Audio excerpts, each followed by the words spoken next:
The webinar is held back-to-back to the 4th Union for the Mediterranean Working Group on Environmental and Climate Action, which will take place tomorrow in Sitges, Barcelona, to take stock of progress in the implementation of the 2021 UFM Ministerial Declaration on Environment and Climate Action. At these stages, everyone is used to Zoom, but just so you are all aware of it, to remind you that there is live interpretation in English, French, and Arabic, and you can change the language by clicking the interpretation icon below your Zoom screen. And if there are any problems or you want to interact with the speakers or the rest of the audience, you have already been using the chat. You will be able to unmute yourself, but please try to raise your hand first using the Zoom icon, and we will give way in order based on the available time after each block of interventions or answer directly in the chat.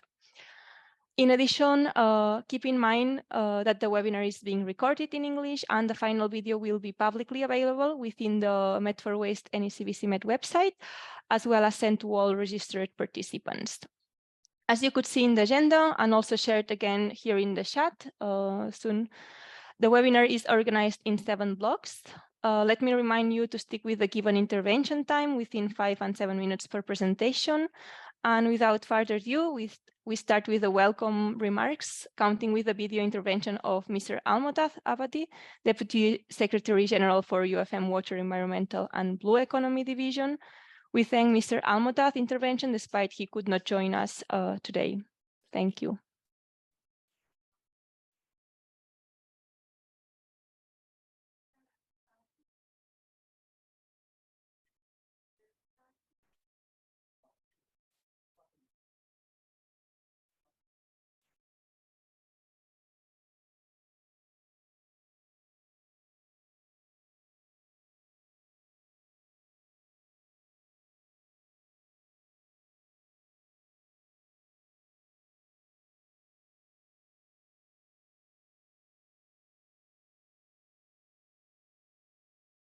Good morning for everyone around the table. I am Almotath Abadi, the Deputy Secretary General for the Union for the Mediterranean, and I'm sorry that I am not online with you due to a commitment with our governance meeting happening now at the Union for the Mediterranean. But I'm pleased to send this recorded message for this important meeting in order to support my 2 colleagues from Interreg and Prima. Antonella Gilio, good morning. Octavi Quintana, good morning. We are very happy at the Union for the Mediterranean for our partnership at all fronts, especially on those issues that will showcase that our greener mid agenda and the sustainable blue economy agenda can contribute to the better management of our resources in the Mediterranean region, as well as how we can use this important management of the waste in order to protect our natural resources, as well as to enhance the green growth around the Mediterranean, and how to build more resilient Mediterranean agriculture system. The topic is very important for us. The way we are dealing with the topic is also another witness that we are building a community around the Mediterranean in order to tackle an issue related to SDG 11, the urban development aspect, and how the importance of the city and local leaders to achieving the sustainable development goals in general. As you know, the urban organic waste need to be tackled, as there is a great opportunity to recover high quality compost through urban food waste to enrich agricultural soils. And not only that, but it creates opportunity to reduce the environmental footprint of food system, improve food security, diversify the job market through new skills, and engage every citizen in more sustainable lifestyle. The session today, organized by Med4Waste project, funded by the European Neighborhood Instrument Cross-Border Cooperation in Mediterranean Program, aim to facilitate a new governance model for integrated and efficient urban waste management, policy across the Mediterranean region, with particular emphasis on organic waste and circular economy through adopting waste management plans, policies, other management action, and regularity driver. For us, the UFM Ministerial on Environment and Climate Change and the Greener Mid agenda is the reference document for us. We created the action plan for, in this regard, the declaration adopted in Cairo on 4th of October 2021 by the 42 UFM member states at that time further accelerate and scales the shift of the Mediterranean region toward green, circular, and inclusive economy.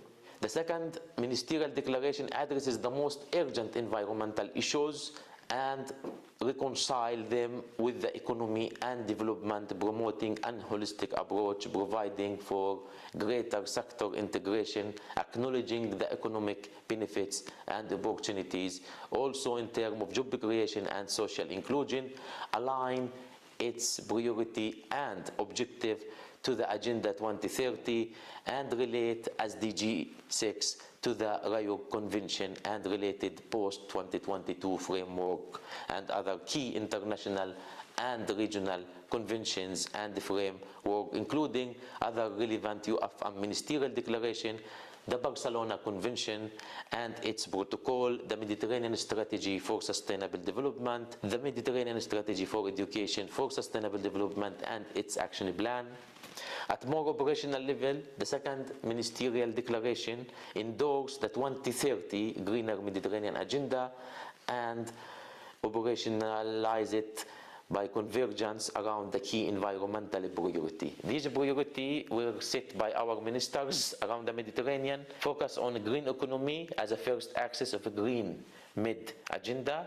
Axis 1, green circular economy, which focus on aspect inclusiveness, just transition, as well as aspect of education for sustainable development, sustainable behaviors and lifestyles.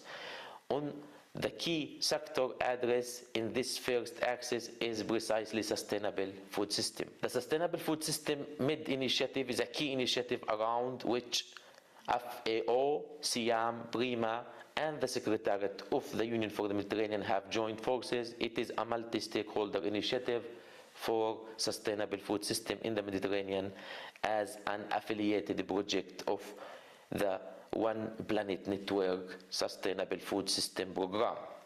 The second axis that we are trying to also facilitate and to highlight in this important webinar is the Greener Mid agenda, is to prevent the reduced pollution on land, air and sea from different sources, with particular focus on prevention. Organic waste and plastic litter have emerged as a priority issue.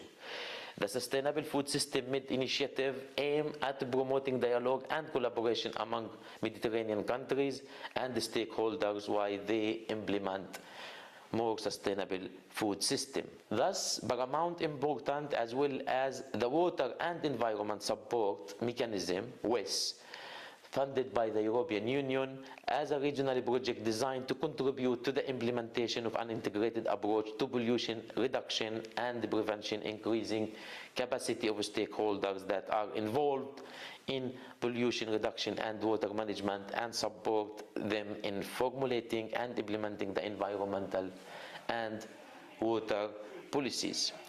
WES support the shift to more sustainable consumption and production model, promotes an integrated and efficient management of water, combat plastic pollution and marine litter, as well as foster dialogue on key environment and sustainable development issues. In this way, WES also support mutual understanding, cooperation and peace in the region, where is the UFM Secretariat have been created in order to enhance and to work on sustaining a better life at social and security level for our citizens, to enhance it through cooperation. In this challenging time, the need to work together is shown to be the most important. Driving regional cooperation can act to reduce food vulnerability of local community and ensure that various forms of Mediterranean farming are better able to cope with the upheaval caused by climate change. It was shown the overall willing to contribute and participate proactively, build a common 2030 greener Mediterranean agenda, as well as to implement joint action. The UFM and the Secretariat is indeed supporting more and more convergence and pooling of human, technical, financial resources and coordinating existing and future initiative, program and project with key actors such as CPC, New Interreg, NextMed, Interreg, Euromed, PRIMA, among others, to create political and operational convergence to accelerate the transition of the Mediterranean region toward a greener, more circular economy and sustainable model of development, gathering various socio-economic cycle while tackling due care of the environment, its precious resources. I really thank you very much for bringing all around the table, and I am looking forward to receive the proceeding of this webinar in order to integrate them, especially in our tomorrow meeting, which will take place here nearby Barcelona and Sitges, to tackle the working group in environment and climate change, which is the mandated policy level group to discuss and agree on the political and policy framework of action and decide on the best project to replicate. Thank you very much again.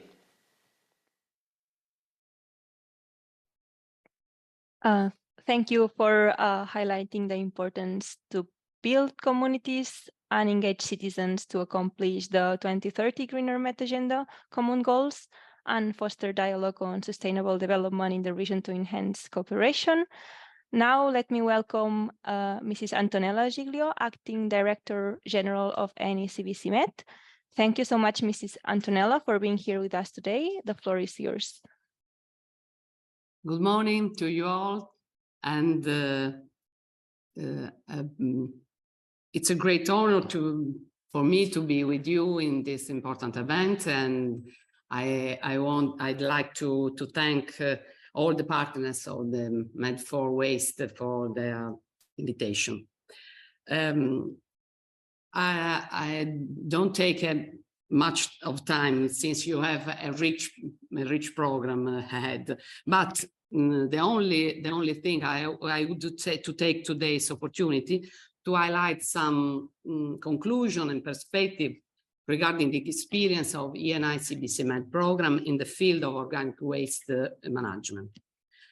Out of 80 projects funded by the program, 5 focus directly on organic waste management, while at least the other 8 projects take the issue indirectly in light of its transversal contribution to environmental, social, and economic challenges. Besides the clear environment benefits of proper management of organic waste, which has been fostered by the program through the support of the new source separation system and treatment sites, we have also witnessed positive impact in terms of business development. With the creation of a profitable compost value chain and social inclusion, thanks to different projects which have trained a substantial numbers of needs to increase their employability potential in the waste management sector. Another point worth mentioning is the contribution of organic waste to technology transfer and innovation, thanks to collaborative research projects that accelerate the adoption of advanced waste treatment technologies, such as anaerobic digestion or valorization of organic waste byproducts. An interesting experience implemented under the program, ENI program, is the Best Made Grape, which has supported the creation of new products such as natural cosmetics or food supplements, deriving from the innovation exploitation of the valuable health compounds containing waste from winemaking. Finally, I want to highlight the important contribution of organic waste management to facilitating local governance through collaboration among a wide range of stakeholders, including public authorities, private sector, NGOs, and citizens. I think that for Made for Waste project is a valuable example of how local governance processes can be fostered by strengthening cross-sectoral multi-level cooperation.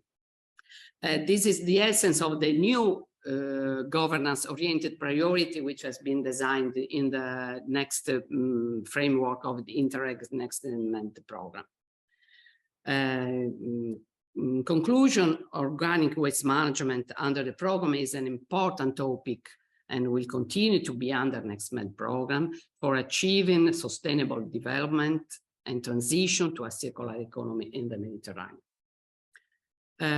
Let us continue to work together, leveraging the resources and opportunities provided by the program to create an efficient and sustainable organic waste management system that benefit our communities in the environment.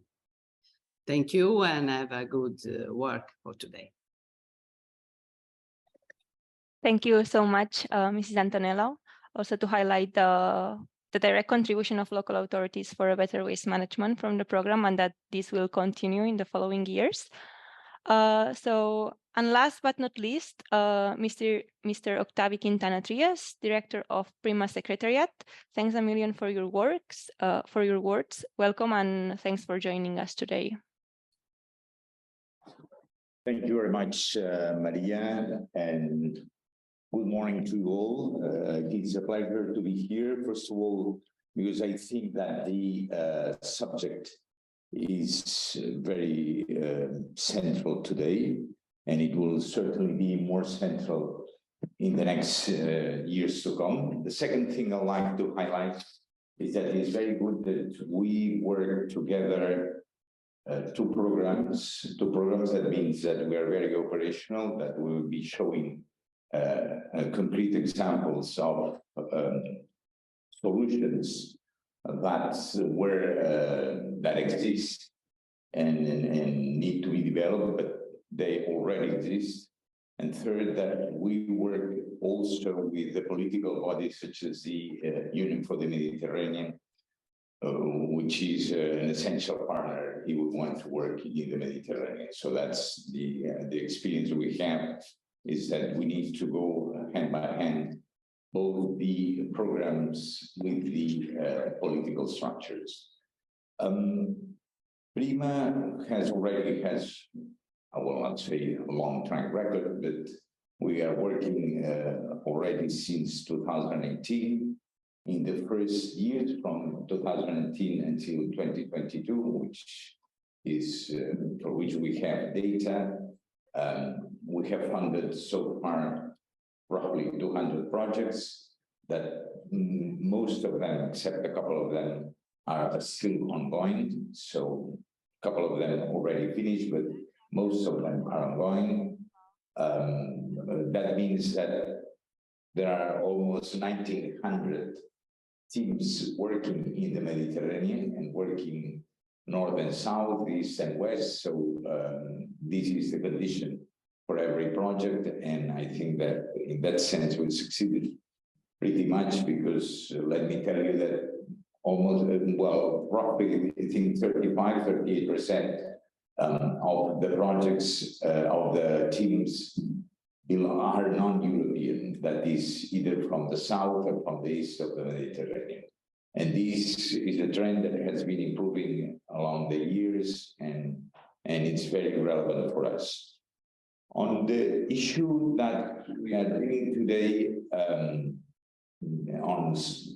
let me frame it maybe in the broader topic of circular economy, or circular bioeconomy, as the European Commission now names the subject. We have several projects. There are several projects.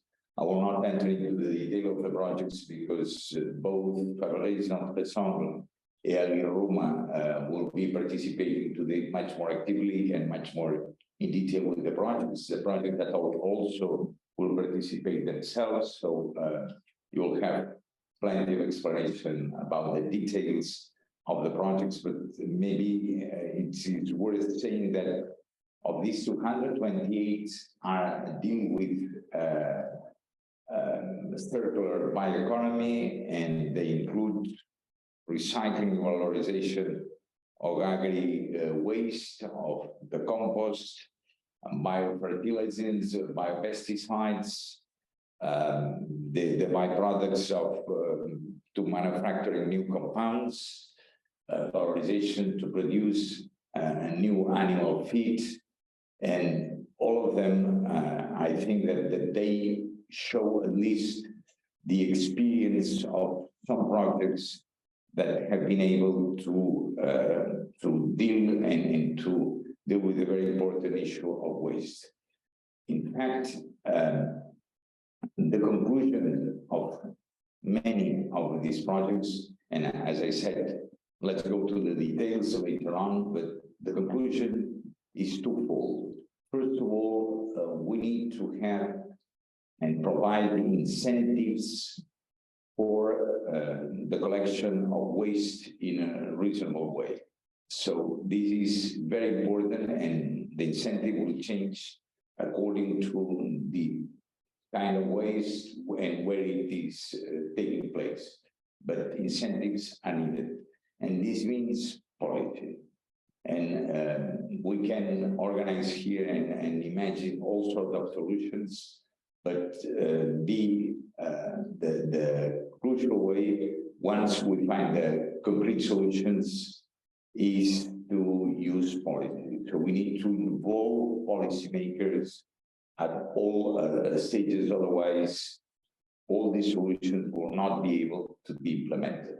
So the connection and the communication with decision maker and those who do policy is essential if these solutions that we are providing here, I mean, the projects are providing, if they have any opportunity to change, they need to be closely linked to policymakers and be embedded in the policies in the region. And this is absolutely a must.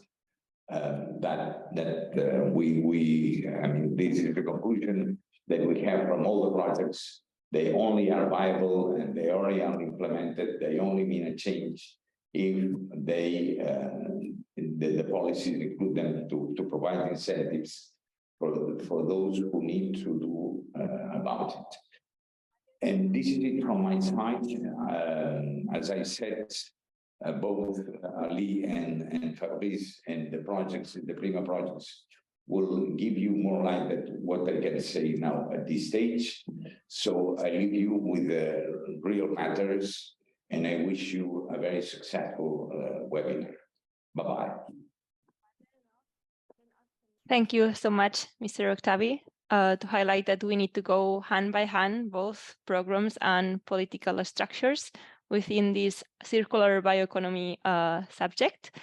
So thank you so much, all interventions. Now we move to the second block entitled Learn, Urgent Challenges to be Addressed. And we follow up with the intervention of Laura Armangot Martinez, a researcher of the Soil and Nutrient Management area at Beta Technological Center. And Laura will introduce the role of organic waste to maintain and enhance soil fertility. Thank you so much, Laura. The floor is yours.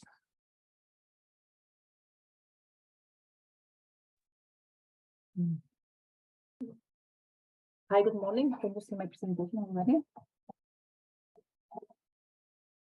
Okay, perfect. So thanks, Maria, also for the introduction. With my presentation, I would like to set some context for the presentation that will follow today.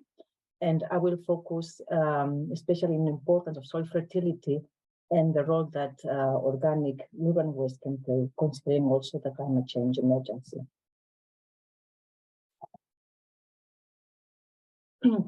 When we look at the soils, the current situation is that about 75% of the soils at global level are degraded at different extent.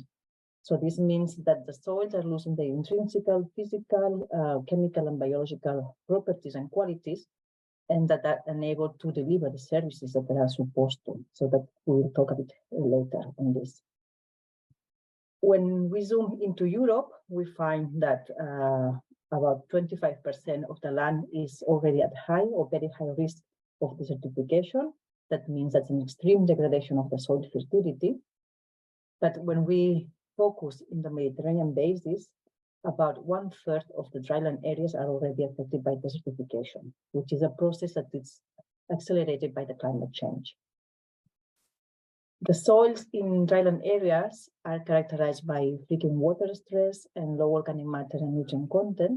So these soils are very susceptible to degradation for both natural reasons, such as wind or water erosion, as you see some of the pictures here, but also for inappropriate management practices. So for these reasons, dryland soils need to be sustainably managed to maintain the level of soil organic carbon, but also to foster the sequestration of carbon in the soil.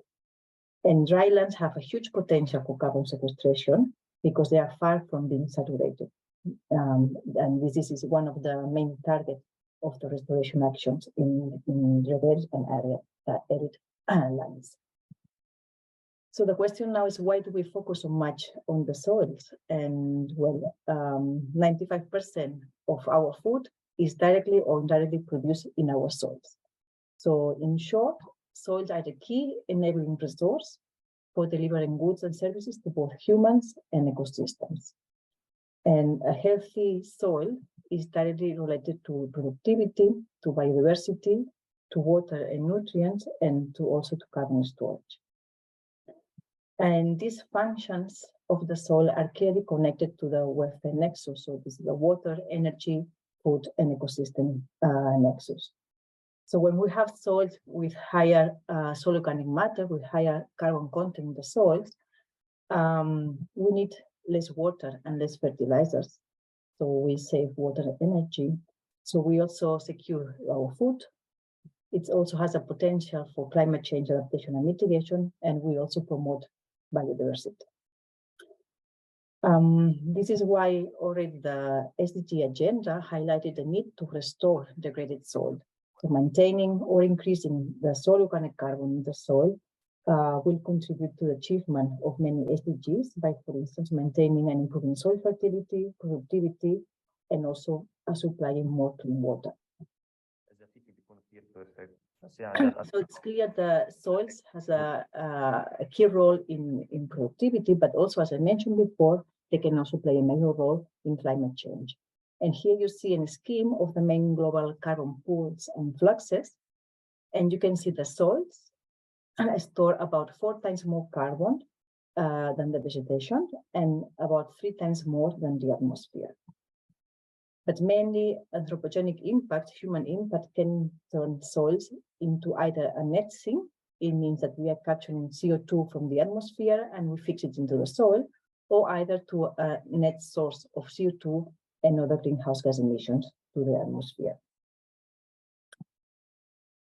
At the COP21, the French Minister of Agriculture launched this initiative, per 1000, with the main aim of promoting soil carbon sequestration. And this is based on the fact that an annual increase of 0.4% of the world surface of carbon stocks would nearly compensate for the annual CO2 increase of the atmosphere. So this has a huge potential to fight against climate change. So what can we do to have soils with a higher carbon content? So here you have some basic and general recommendations for farming. Such as to use no-till or reduced-till methods and never have bare soil, to also introduce more intermediate crops and intercropping, to promote and develop agroforestry, not only at the boundaries or edges, but also within the fields. And this, into my view, has a huge potential because you also store carbon in the vegetation, but also in the soil, and you are also able to change the microclimate conditions. optimize pastures to avoid overgrazing, and also to make sure that you use the manure of the livestock to have fertile pastures. In general, to restore degraded land, and also improve water and fertilizer management, and use organic and fertilizers and compost, organic fertilizer and compost. So in today's webinar, we are focusing on the compost, and the following presentation will go deeper into the details. But in short, compost from different sources, either from municipal organic waste or from agricultural byproducts or from wastewater from different treatments, can play a major role for improving soil organic matter, plant productivity, preventing soil erosion, improve also water retention and the release of nutrients, and also to increase the diversity of microbes in the soil. But in the case of compost coming from the urban waste, additionally, it allows to connect and close the gap between the rural areas where most of the food is produced and the urban areas where it is mainly consumed. So with the compost, we can bring back to the organic matter to its origin. And compost, together with sustainable agricultural practices, is one of the key elements that can help to meet the agendas for climate change adaptation and mitigation, but also to improve soil fertility and secure our food production. So all from my side, let's learn today a bit more about the compost. Enjoy the webinar, and thanks a lot for your attention. Thank you so much, Laura, for your intervention. And as you could see, challenges can become opportunities, and during the rest of the webinar, good practices will be highlighted. In this context, Met for Waste is a capitalization project of NECBC Met program, which aims to promote new governance models for integrated and efficient soil and urban waste management strategies, directly contributing to the 2030 Greener Met agenda that we talked about before. Therefore, now we are delighted to welcome Mrs. Joumana Swiss, Project Officer at NECBC Met, to highlight opportunities to address waste management challenges and to move towards a more circular economy in the Mediterranean. Joumana, welcome. Thank you, Maria. Thank you, Alej. First of all, good morning, everyone. I would like to thank Beta from the University of Vic on behalf of Met for Waste team for inviting me to this webinar, which I find very interesting because we are combining two different important and crucial issues in the Mediterranean, which is organic waste and link it with agriculture and water and so on. And I found it particularly interesting what Laura Armengot just demonstrated, how through this increasing, improving the quality of the soil would reduce a lot the amount of water to use in agriculture. Anyway, I'm not a waste management expert, neither agriculture expert. Here today I'm representing the NECBC Med program, and I would like to talk about the funding opportunities that are coming up. So for those who are not familiar, we are about to launch an Interreg Next Med program, which is replacing NECBC Med program. It has been approved by the European Commission in December 2022, and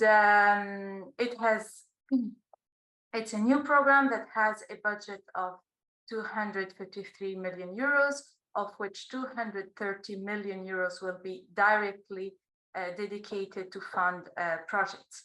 One important news about this program is that we are welcoming two new countries, which are Algeria and Turkey. So now we have 15 participating countries covering all shores of the Mediterranean.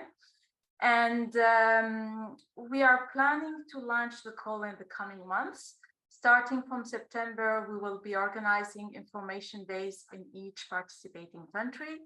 And probably we will keep the call open until the end of the year. So you will have plenty of time to network, to find the right partner, and to submit relevant and good proposals. So what are the main thematic and objectives of this new program? Before, under NECBC Med, we were referring to thematic objective. Now we call them policy objective. we have 4 main policy objectives. The first one is about a more competitive and smarter Mediterranean, which the focus will be to support SMEs and entrepreneurs mainly. The second policy objective is a greener, low carbon and resilient Mediterranean. So obviously it's the environmental aspect, let's say, of our program. Then we have a more social and inclusive Mediterranean. In this case, we will tackle mainly education and health. And finally, a better cooperation governance, where we would like to promote a better cooperation between local authorities and citizens. So within this first goal, we are planning to fund 3 types of projects. The first one would be more thematic projects covering one of the 3 thematic I just mentioned, the smarter or greener and more social Mediterranean. Then we will have part of this goal dedicated to youth. So what we want is really to promote projects led by youth organization. We will probably dedicate about 20% of the budget of our goal to youth. And finally, a type of project called governance, as I just mentioned. I think most of you here are more interested about the environmental aspect. So I will give some details about what we will fund under this greener and more resilient Mediterranean. We will have 4 specific objectives, what we used to call priorities under any CBC Med. And those specific objectives will be related to water, so a better sustainable management of water. Then we will have another part to fund projects regarding energy efficiency and reducing greenhouse gas emission. Also, we will fund projects that promote the climate change adaptation and disaster risk prevention, which is also very relevant regarding today's topic. And finally, the most obvious one, which is promoting the transition to a circular economy. So as you can see, under any CBC Med, we used to have a specific priority about waste management.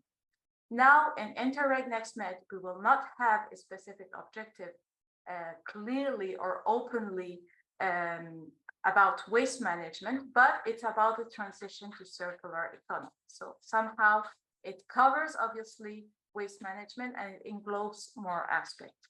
To give some example about what kind of intervention or projects we may fund under this transition to a circular economy. It can cover household waste management in terms of prevention, minimization, recycling, sorting, reuse. And also another aspect is also to support any SMEs that work in improving waste management.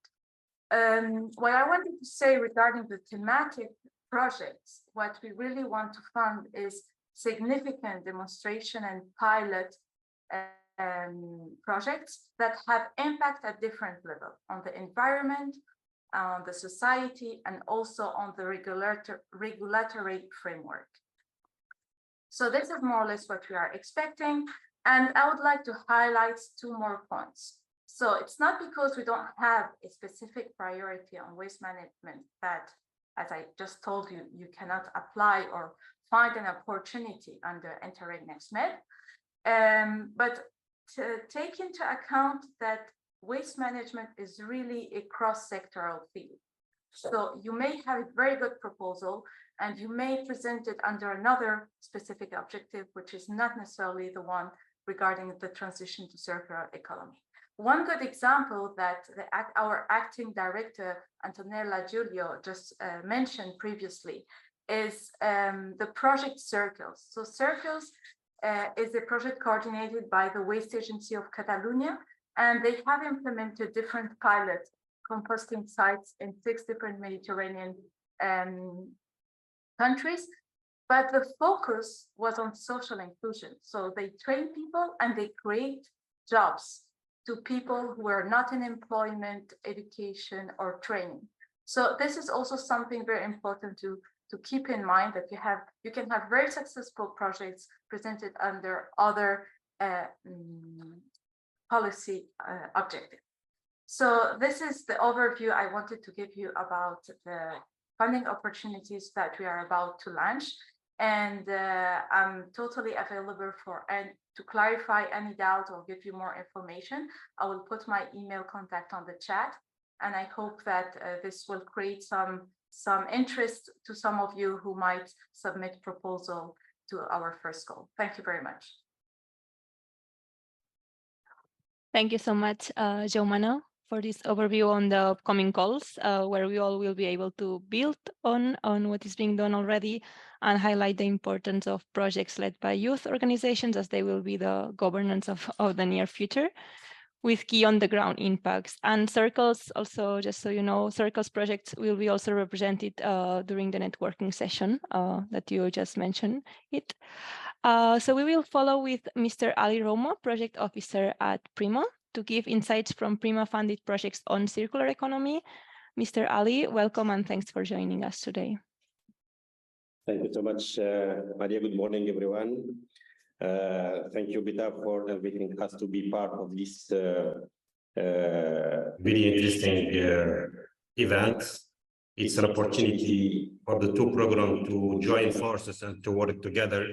And if we like to go further, I think we need to go far. We need to, of course, work together.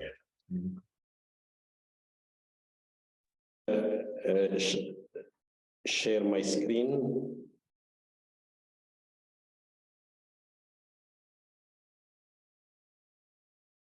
I believe you can see my screen, right?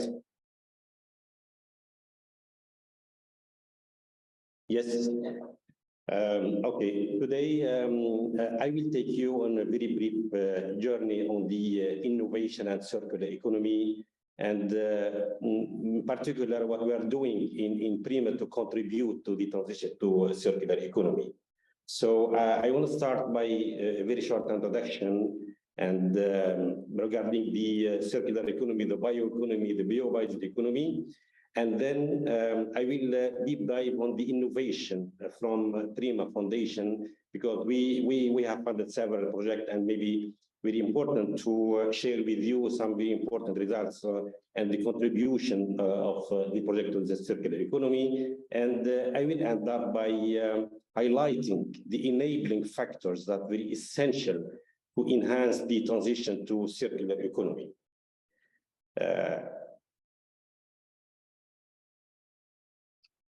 In the introduction, you see here the concept of circular economy, bioeconomy, green economy, bio-based economy. So the definition of the Commission, you see here the definition of the European Commission, but let me just summarize that the circular economy strengthens the eco-friendly processes and the use of recycled carbon to reduce, of course, the fossil carbon. But the bioeconomy substitutes the fossil carbon by bio-based carbon from the biomass, from all the biological resources, plants, animals, microorganisms, all the derived biomass, including also the organic waste. So you can see here that the bioeconomy goes far beyond the circular economy and includes a lot of more aspects like the new materials, no processing routes, and so on and so forth. So it looks like, you can see from the slide, that they are overlapping, but neither is fully part of the other or embedded in the other.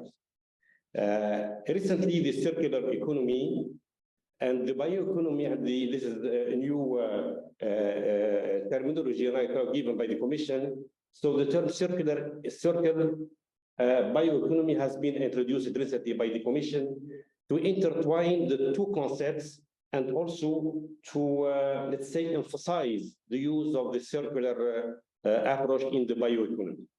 So, you know, now we are dealing with the circular bioeconomy. And regarding the bio-based economy, and you can see here from this slide, is part of the bioeconomy and is mainly related to the conversion of the biological resources. And the green economy, it looks like the umbrella is the umbrella concept and is understood as already linked to the human well-being, to the social equity, and to reduce the environmental risk and the ecological scarcity.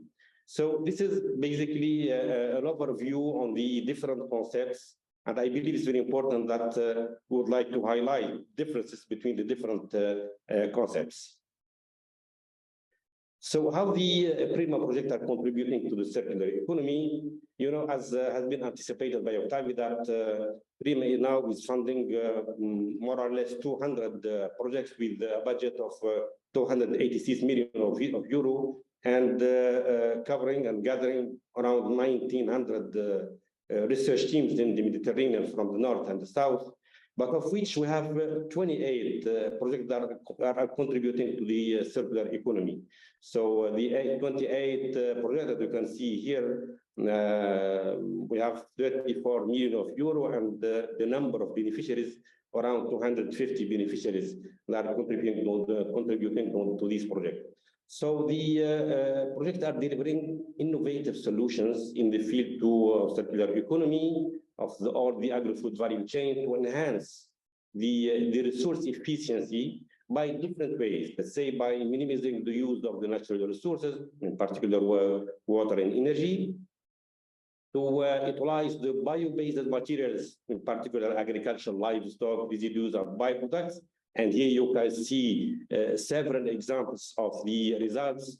Could be biopackaging, soil improver, high added value, in particular for the feedstuff for animal feed, bioactive compounds, biostimulant, and biofertilizers. So you see here a lot of very interesting products that could be replicated in the Mediterranean region. But also we have the reuse of wastewater from the agri-food operation, and last but not least, also the integrated management of the resources. Because, you know, if we are speaking of the circular economy, it's the integrated management of the resources.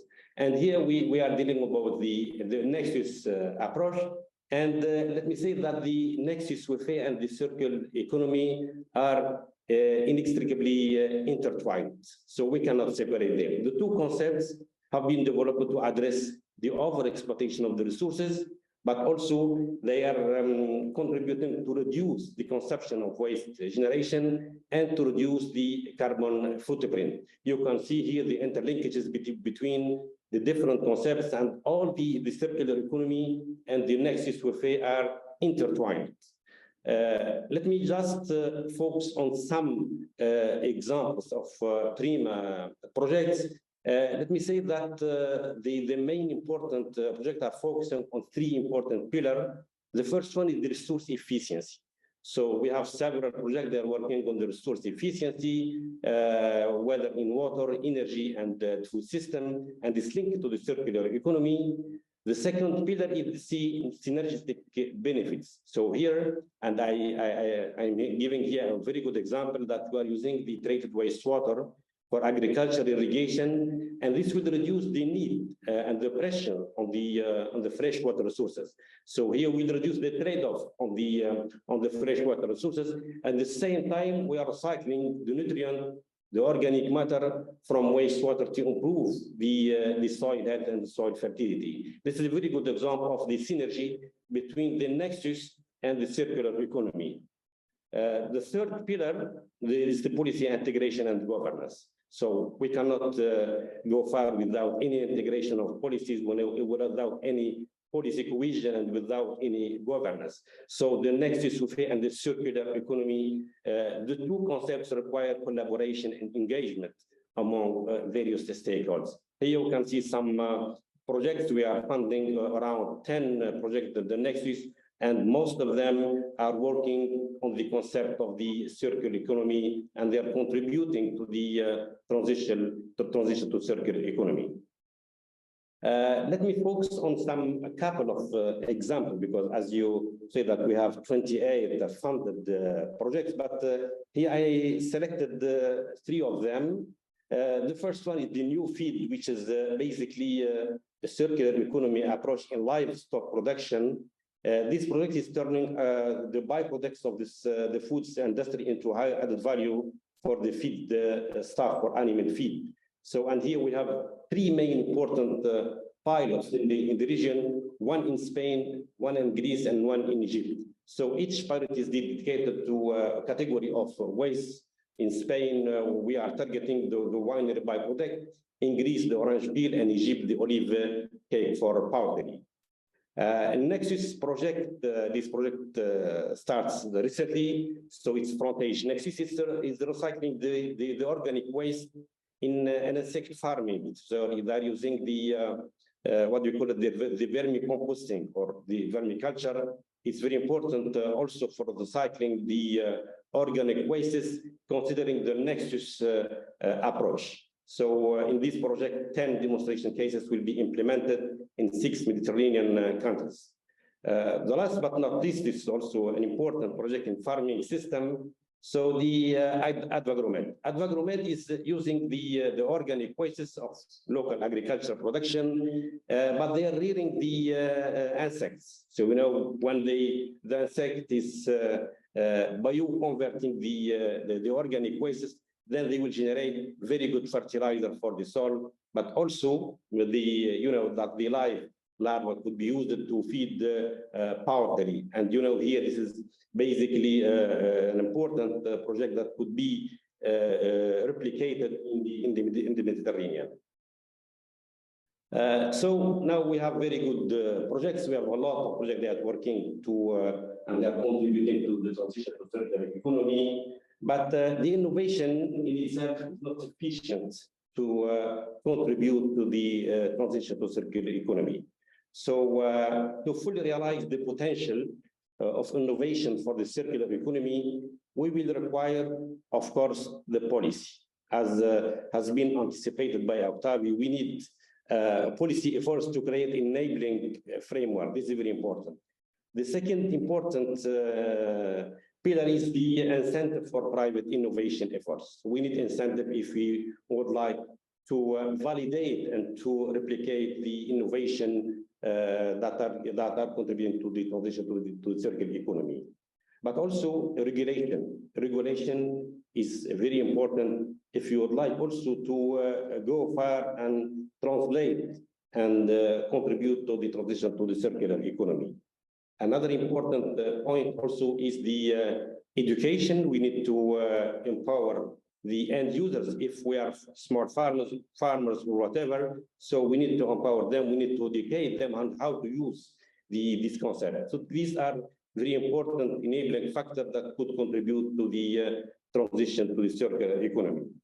Let me just, before ending up, that knowledge sharing, all this transfer of technology, we need a community of practice. We need a community of practice that is could also be built on the pilots, on all the demonstration sites in the Mediterranean. Because if you would like to go far, as I said, we need to network. We need to share knowledge. And how could this will happen? We need a community of practice. And now Prima is implementing a community of practice that could promote the circular solution from research and innovation and to be scaled up and replicated across the Mediterranean region. So to wrap up, I think we have very good solutions implemented in the Mediterranean, whether by Prima or also by ENI, CBC-MED, or also other programs. We need to work together and we need to network and to share knowledge, but also what we need in the Mediterranean, we need enabling factor that could help us to the transition to the circular economy. And now we are dealing with the circular economy, but also we are dealing with the circular bioeconomy and how we can contribute to the transition to the green economy and to the contribution to the sustainable development goals. Thank you so much for your attention, and back to you, Maria. Thank you. Thank you so much, Ali, for giving this nice overview of how Prima contributes to the welfare nexus and also the circular economy approaches, as well as giving insight into some projects revalorizing organic byproducts and also the importance to share knowledge. And we will finish this blog with Mrs. Doha Zamel, Water Resources Engineer at UFM, and she will follow up with a cross-cutting view of the water, energy, food ecosystems, this UFM Nexus approach within the UFM water agenda. Thank you so much, Mrs. Doha, the floor is yours. Hello, everyone. Good morning. Can you hear me? Yes. Okay, first of all, I'm so delighted to be with you today in this important webinar. And as you know, I will be dealing with the WIFI nexus within the UFM water agenda. First, please allow me to share my screen. Okay. Can you see it? Yes, if you put it in presentation mode. Perfect. Yeah, sure.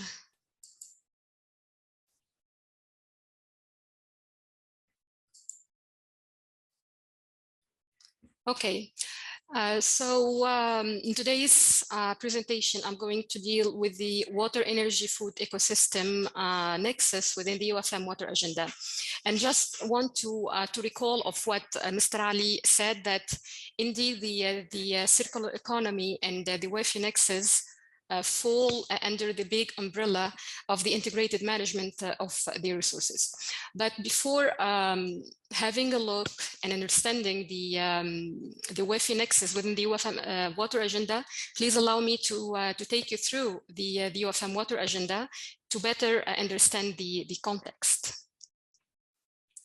So the UFM water agenda could be considered as the region's first agreed document on water, because it provides the UFM with a framework to mobilize collective efforts in the region to advance the implementation of the recommendations agreed upon by minister in the Ministerial Declaration on Water that was held in April 2017 in Malta.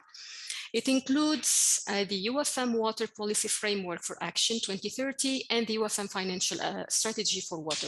Just to briefly present or to explain further the financial strategy for water, it forms an intersect part of the UFM water agenda, and it supports its implementation. And it further promotes the progressive deployment of the financial resources in the region and serves to put the Mediterranean water sector in a sustainable financial footing. As for the UFM Water Policy Framework for Action, it has 4 main thematic areas, which are the first one, the water climate change actions, which aims at identifying and prioritizing water climate change challenges and innovative solutions at different geographical scales through multi-stakeholder consultation based on nationally determined contribution, national adaptation plans, and the Sustainable Development Goals. The second one is the WEM, or Water Employment Migration Nexus.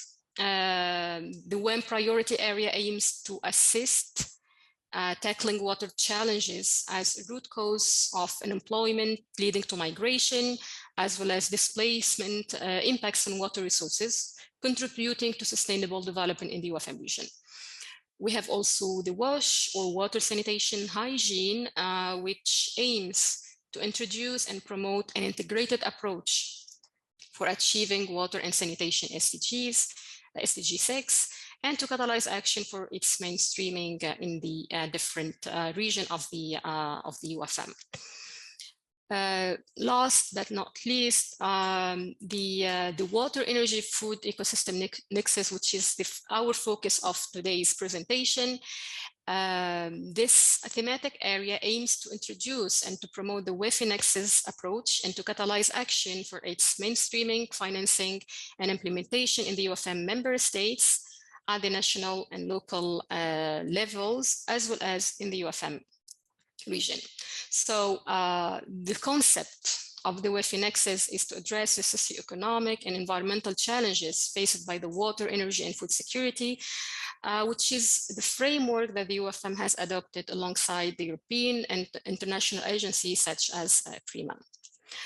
The UFM, alongside its strategic partners, have undertaken invaluable projects and initiatives to further promote the WEFI Nexus as its central role as an enabler and policy coordinator in the region. The first project is the WEFI Nexus Hub for MENA, which was recently signed between the UFM and the Inter-Islamic Network on Water Resources Development and Management in INWRDA and financed by SIDA. This hub in the MENA will enhance the management of the WEFI Nexus and will ensure the socioeconomic and environmental sustainability. This hub will include 3 components. The first one is the knowledge hub, which will aggregate relevant data from member states to disseminate repeatable success stories and lesson learned. The second component, it's the project development, which will generate bankable project ideas and help secure financing for them. The third one is the project oversight support component, which will provide monitoring and evaluation and project management services. Another project which is implemented under the WEFI Nexus approach is the Matchmaker 2 project, which is implemented by GWP Mediterranean and financed by SIDA and the UFM. Let me stop in this project because it really represents an excellent demonstration of the application of the WEFI Nexus approach, because it consists of the implementation of 2 demonstrable and scalable technical WEFI Nexus in both Jordan and Palestine, where the treated wastewater, which otherwise would be flown in the wadis, are pumped after a tertiary treatment through constructed wetlands, using renewable solar energy and climate resilient planting to irrigate nearby farmlands. This project is focusing also on gender mainstreaming in the management of wastewater reuse for irrigation and the promotion of agribusiness through the inclusion of female farmers. And this project specifically was inaugurated at the beginning of this month.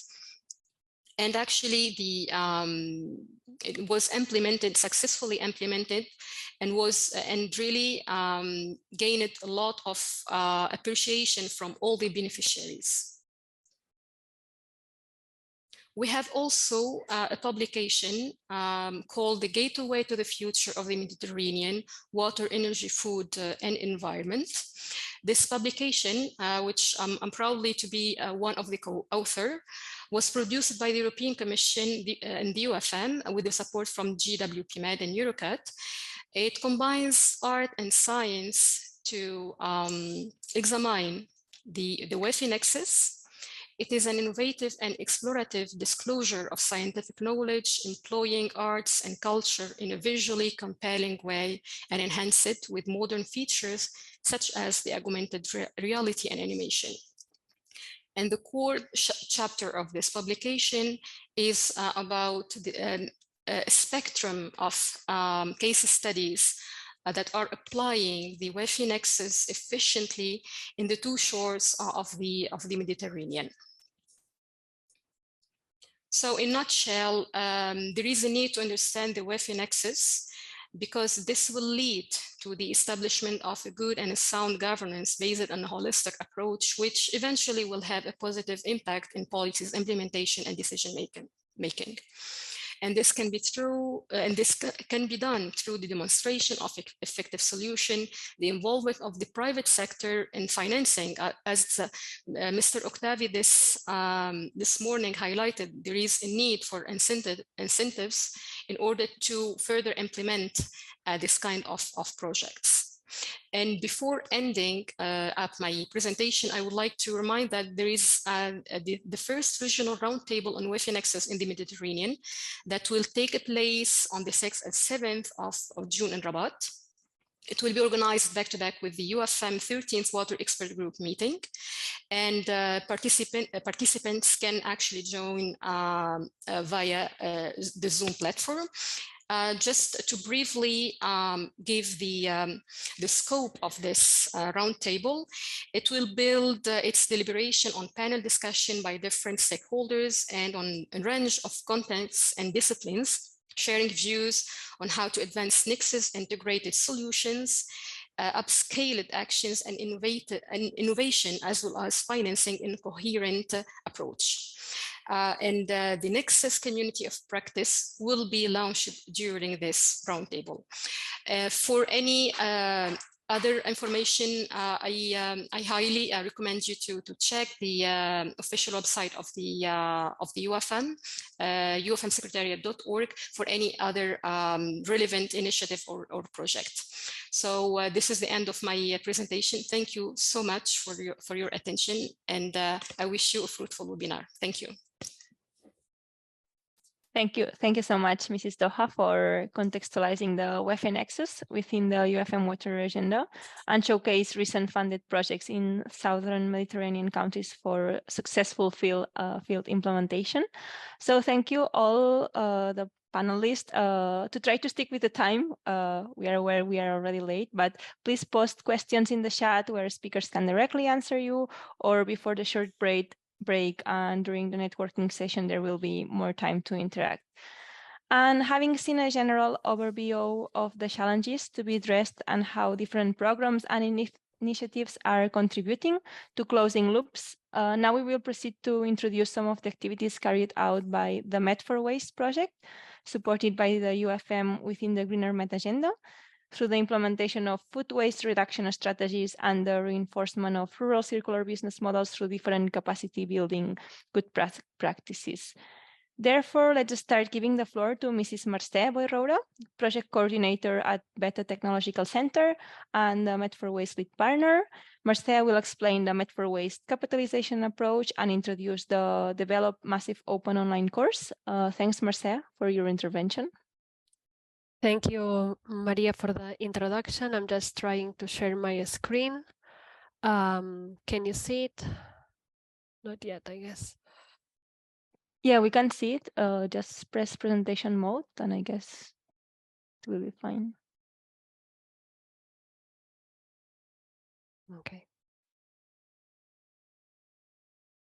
Now it's ready. Yeah. So as Maria already introduced, this webinar is organized by this project. It's a capitalization project, and what we mean by a capitalization project is that these type of projects are the ones in charge of promoting the exploitation and widest dissemination of successful practices of already financed projects that have already been taken place or that are currently taking place during the length of this project. We basically separate the steps of the capitalization projects in three main ones, which are the identification of successful and efficient practices, a second step, which is the replication and reuse of those practices that have been identified, and last, the need to mainstream this knowledge into public policies, as it has been mentioned widely by several speakers, that we need to convert all this knowledge, all these innovation projects into efficient results that are translated into policies and to change these policies. Therefore, the aim of this Met for Waste project is to facilitate new governance models in the topic of urban waste management. And first, we have to follow these different steps that we mentioned about the capitalization process, which are to collect and build knowledge. In this case, it was 5 already pre-selected projects within the ENI CBC Med program. To foster the capitalization of promising practices and solutions along the local waste management cycle. And we focus on the organic fraction and the circular economy practices. Secondly, we are organizing several activities to offer guidance and technical support for administrations, but also for the private sector. And last, to support this dissemination of results of the different projects and increase awareness among different type of stakeholders, and especially to ensure informed decisions of policymakers in the urban waste management sector. The Made for Waste project is formed by 7 partners from 6 different countries, but it also counts with the support of 10 associated partners, more than 20 partners from the capitalized projects, and a network of 60 other stakeholders that support those projects. Therefore, Made for Waste counts with a large network of stakeholders in the sector of waste management all around the Mediterranean region.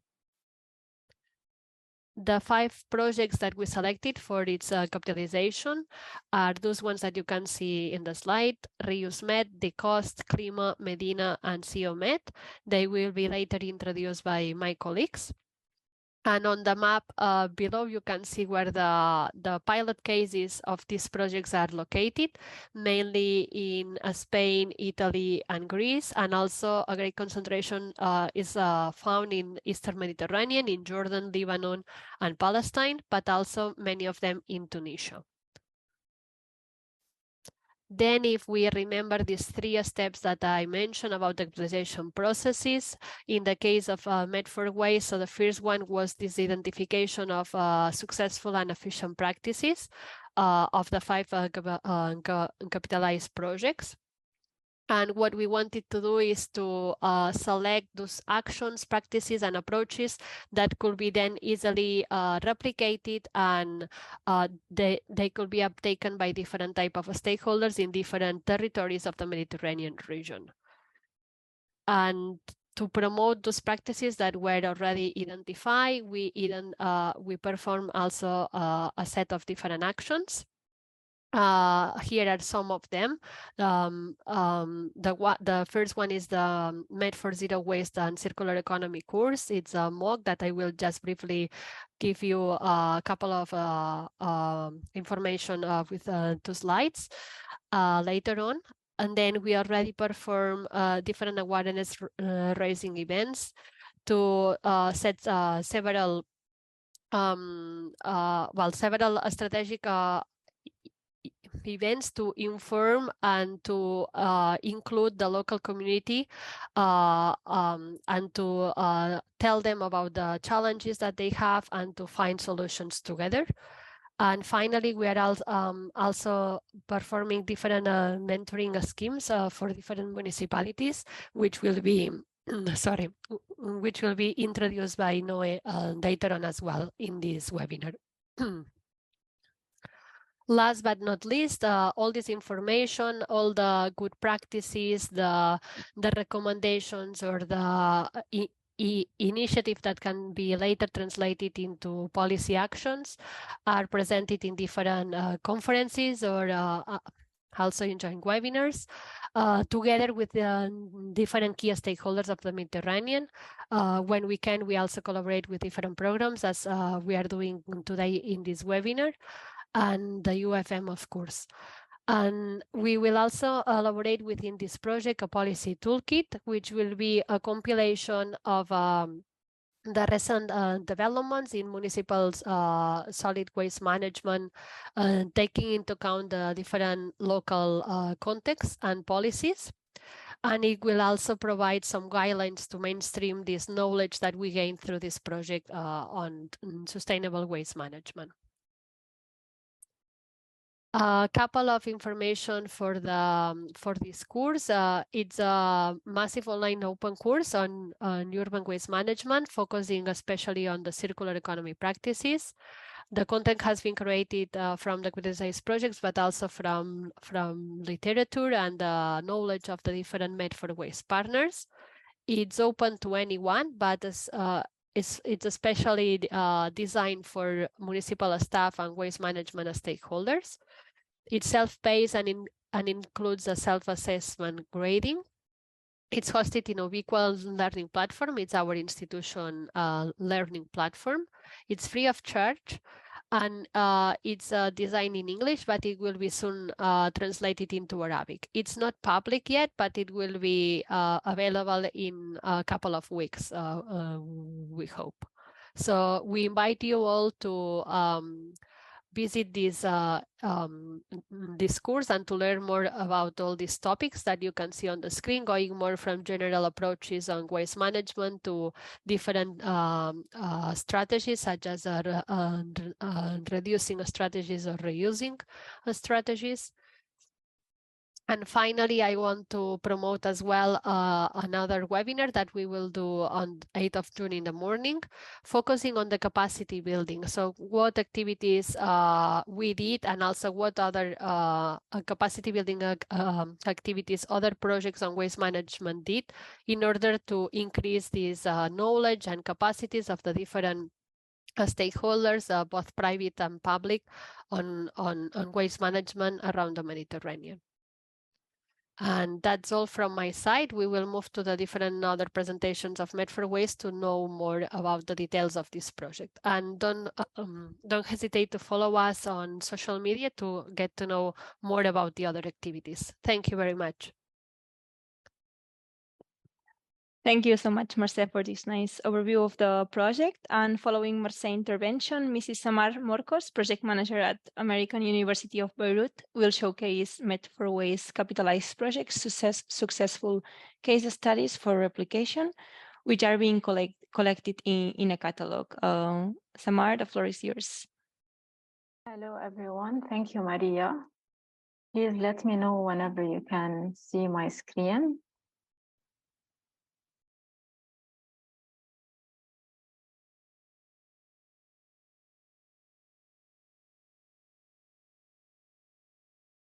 Perfect.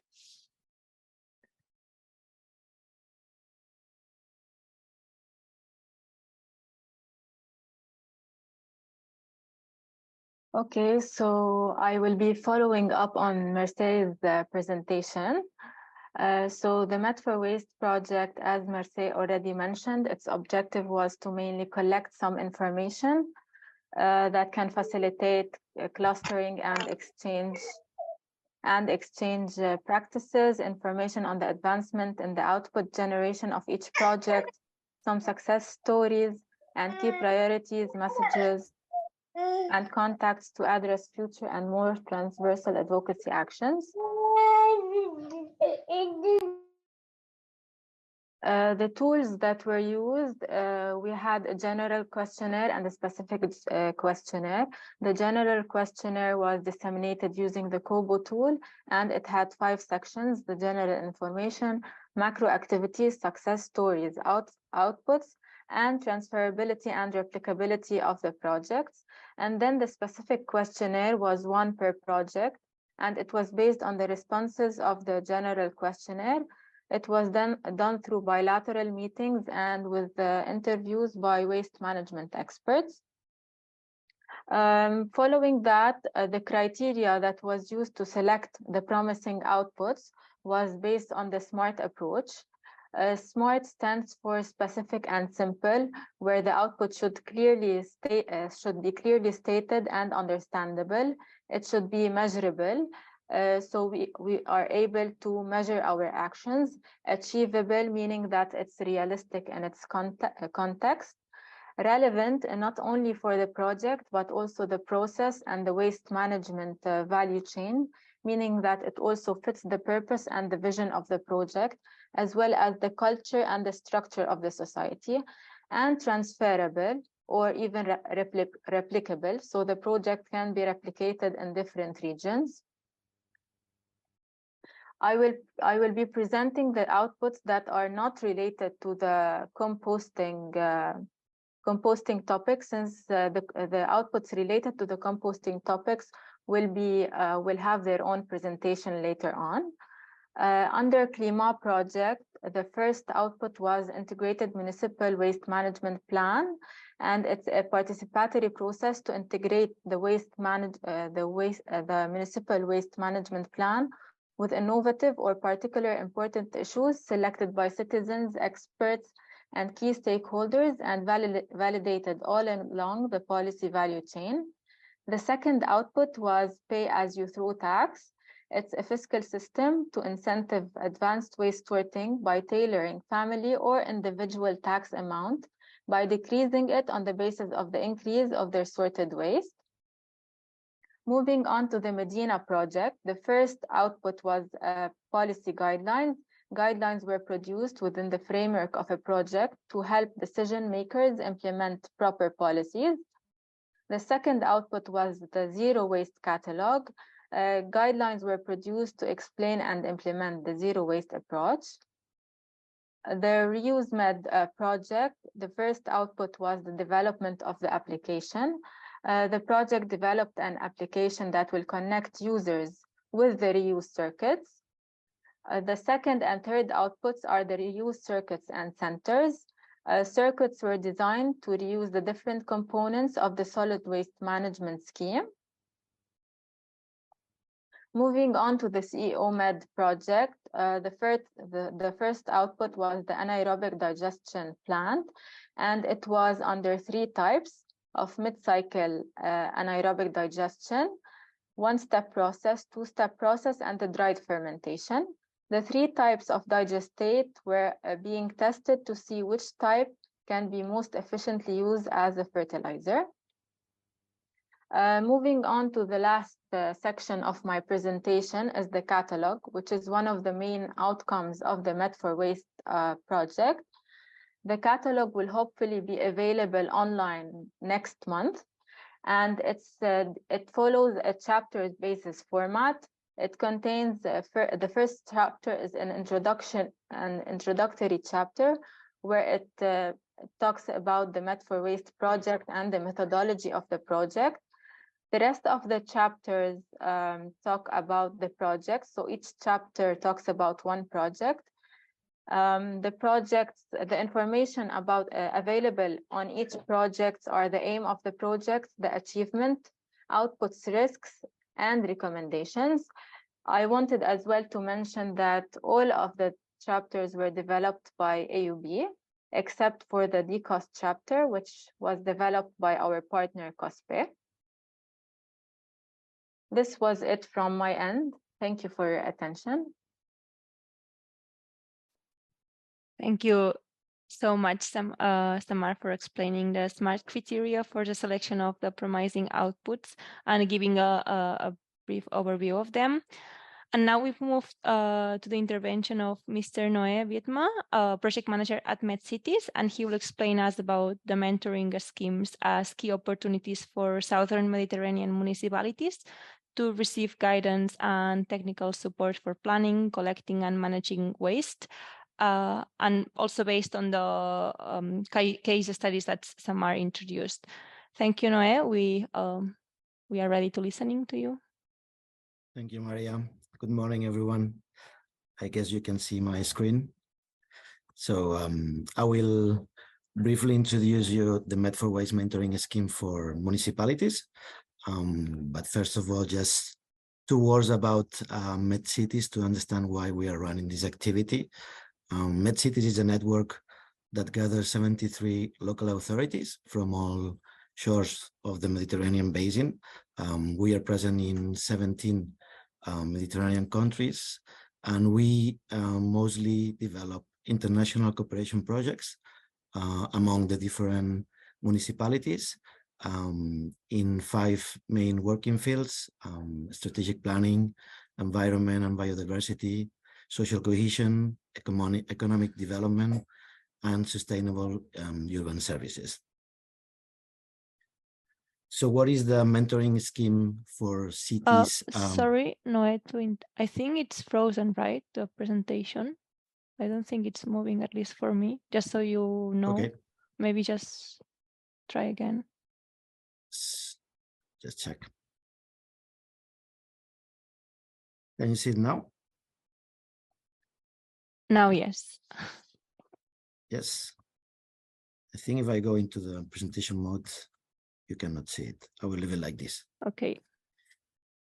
So, So what is the Med for Waste mentoring scheme? As Maria mentioned before, it's a program that provides guidance and technical support to 6 municipalities, 2 from Lebanon, 2 from Jordan, and 2 from Tunisia, in waste management through 4 main activities that I will explain later on in detail. So the first activity, and let's say the core activity, is the development of an integrated municipal waste management plan, or to update the plan in the case of those cities that has already a plan going on. The second activity is to implement like a small pilot action aligned with the plan development.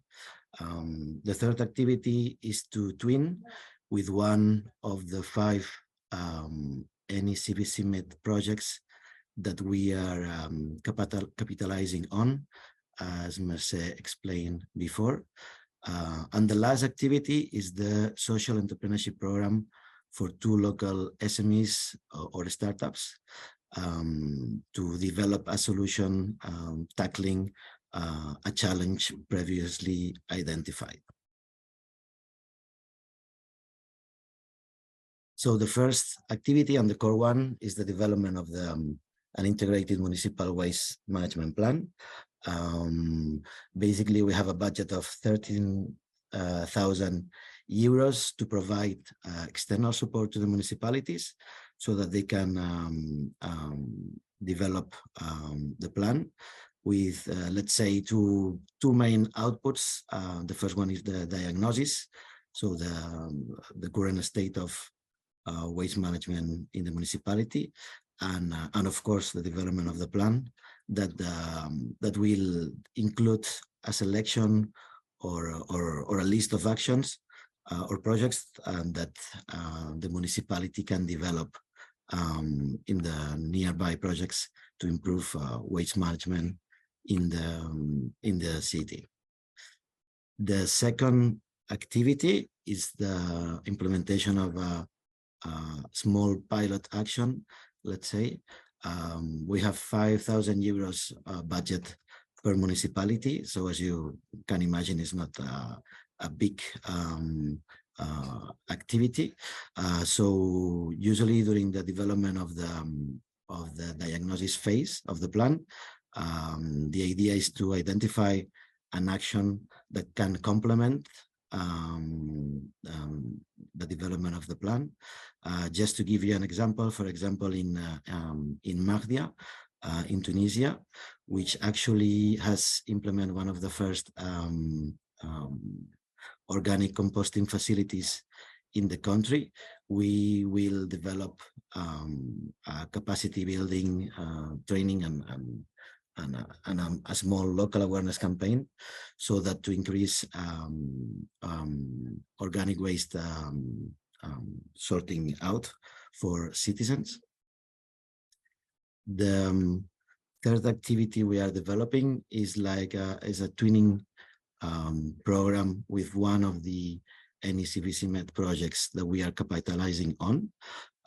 Basically, we have matched the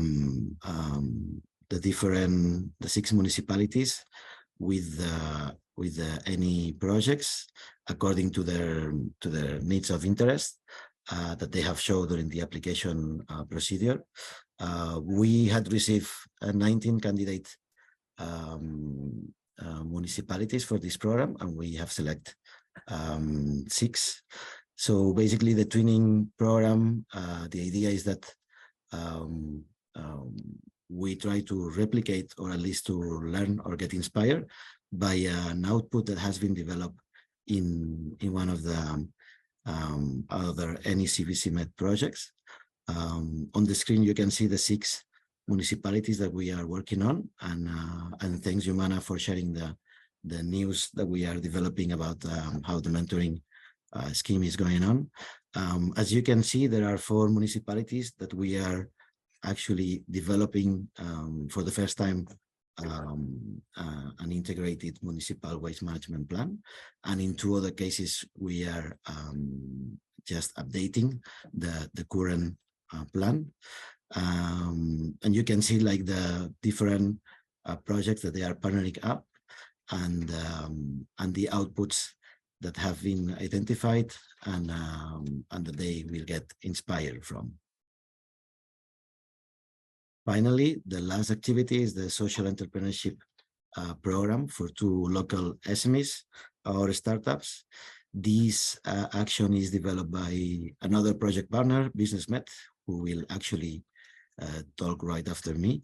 But just to explain you, like BusinessMed is the Union of Mediterranean Confederation of Enterprises, and with this expertise, we will accompany 2 local SMEs per municipality on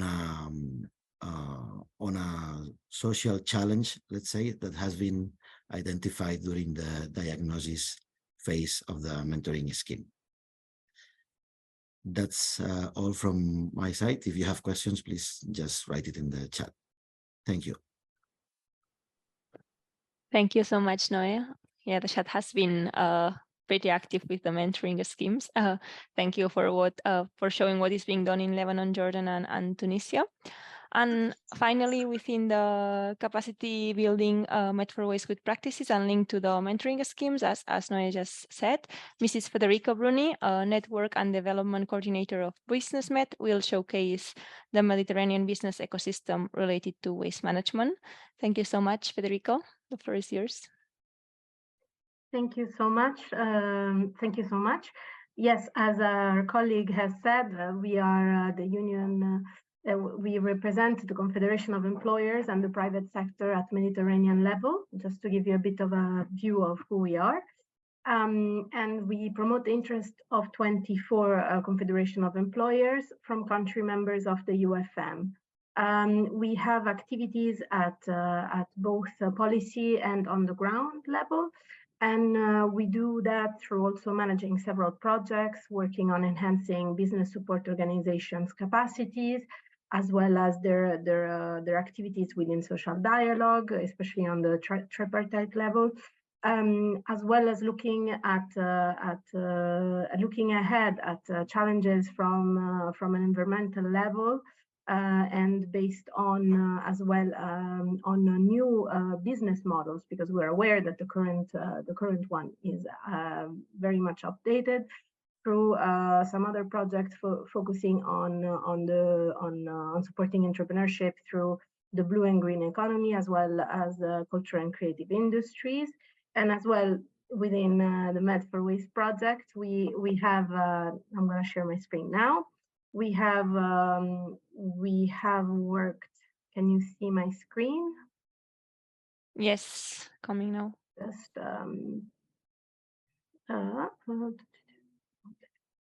sorry. When we come from, now we are also part of the Med for Waste project as one of the partners, and we have developed a report on the business ecosystem, enabling circular economy models. And this has been done by looking at the 6 countries, so Tunisia, Italy, Jordan, Lebanon, Spain, and Greece. And we try to look at all the actors and the current situation on the ground, to identify challenges and opportunities for entrepreneurs and the business sector. So we are well aware that for each country, the ecosystem is quite complex. We have the country profile, the socioeconomic and political situation that impacts the waste management ecosystem, the different actor, the current infrastructure. And hence we have analyzed this at all for each country within the report. And here are some examples of the actors analysis which are present in Tunisia, in Lebanon, for example, as well as Spain, Jordan, Italy, and Greece. And some of the initiatives that are, we also had a look at what are the legal initiatives that are present in terms of waste management and circular economy for each country. So for Tunisia, we find the following fonds, as well as for Lebanon, we have these. For Spain, Jordan, and Italy and Greece.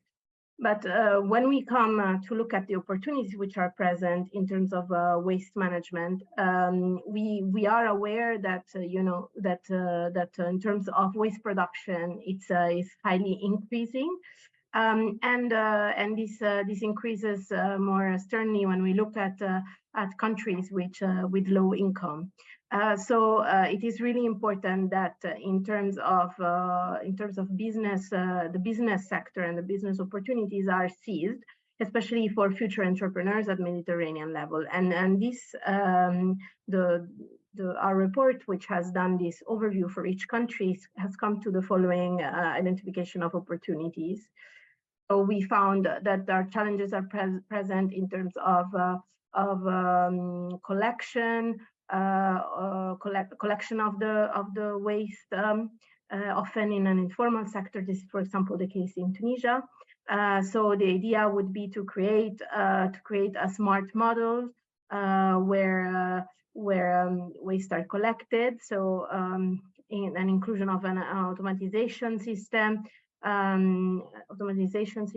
For example, also the lack of data is an important factor. The idea would be for the private sector to seize this and develop enterprises which focus on the data collection, creating prediction models, as well as integration with the Internet of Things. So to have all this data available. In terms of course, pollution and incineration, the idea would be to develop sustainable solutions in terms of waste management, create circular systems where waste is also used to, for example, for energy purposes. So it's really, the idea is to go all around it. As well as in terms of toxic waste, it's really important. The opportunity would be to reduce and substitute the different pollutions, waste, toxic waste. As well as from we also encounter a problem in terms of trained workforce, and the idea would also be here to create specific training centers focusing on providing curricula on waste management at both university as well as DET level. Of course, also as well as increasing an important factor is also sensibilization of the public, and this would also be an opportunity in terms of games for kids, as you can see here, as well as educational level through the population through awareness raising campaigns. We've also identified certain success stories in terms, for example, of food waste. In Tunisia, we have found food deals who permits a restaurant to sell their food, their unsold food at lower their unsold food through this app. We also found Erema in Spain, linked to plastic recycling, and working on biofuel woman. Now, through all our report, we identified some recommendations, which are for the private sectors in terms of entrepreneurs and companies. Is of course to include green technologies within their industrial processes, to apply environmental norms, and to achieve this through the process of certification, as well as in increasing investment in terms of recycling and reuse of waste. And as well as investment in terms of creation of waste waste reuse, recycling and recycling plants, as well as in terms of utilizing waste from an energetic point of view. As well, from a policy perspective, it is really important to enhance at a regional level as well as local the importance of waste management as one of the priority in terms of governance, as well as adopting policies that are favorable to the recycling and reuse and valorization of waste, as well as creating an environment that helps the private sector invest in the waste management sector. So as you can see, both are linked, of course, as well as increasing possibilities of employment within the waste management and preservation of resources, and creation of regional markets in terms of recyclable waste and treatment of waste. There's also, as you can see, the list is quite long. You can see it's all linked to developing policies in terms of bettering the waste management, as well as developing recyclables side. But I thank you for your attention. If you're interested, the report should be published by the end of the month. We can provide you can read more on it in it. So thank you. Thank you so much, Federica, for showing these business market opportunities. And yeah, I can see in the chat, we are quite late, and we were saying to all the questions have been, not all the questions, but a few questions have been solved within the chat. Let's do a 5-minute break. But for example, I know Ali, you posted a question. I am wondering how the Nexus UEFE hub that will be implemented by UFM could work with the Nexus UEFE COP launched recently by Prima. We tried to solve these questions during the networking session. And also, Federica, you have they are asking you for your contact in the chat, so feel free to reply. Thank you so much for all these presentations. After the break, more to come. Let's give us 5 minutes and we come back. Thank you so much.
الحين بدي اسكر بالمفتاح.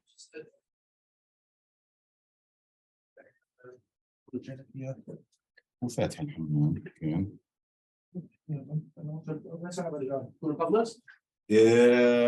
تقريبا بدي ربع ساعة. سامي هي بريك 5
Okay.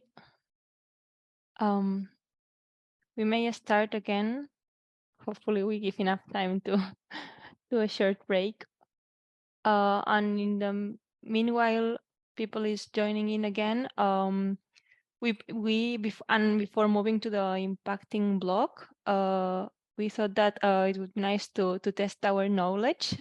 So now Mrs. Lamis Asaf, communication manager at EDAMA, supported by my colleague, Mr. Alej Valls, project manager at Beta Tech Center, will share with you a quiz where we can all try to answer the questions and learn about organic waste management and sustainable agriculture in the Met. And later on, we will have the opportunity to become experts. So, well, we warm up again. If you can go to the yeswuclub.com and enter with the code MET4Waste. We will wait a bit to see if people has time to connect. Thanks, everybody.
If Lamis, you can start and maybe my colleague can share the screen. We will post in the chat the place to go and the code, so we can move on to this from this screen. Hello, everyone. It's nice to see everyone here and to hear the insightful discussions that were taking place and will continue until the end of the day. My name is Lamisa Assaf. I am a communication expert with EDAMA, working on Mid-Fair Waste project. EDAMA is a business association nonprofit working towards greener energy in Jordan, and they are the Jordanian partner of the Mid-Fair Waste project. As you can see on the screen, we will. You can either scan the code if you want to use your mobile phone. You can scan the QR code or insert the link, and the event code will be Mid-Fair Waste to enter the website, the quiz site.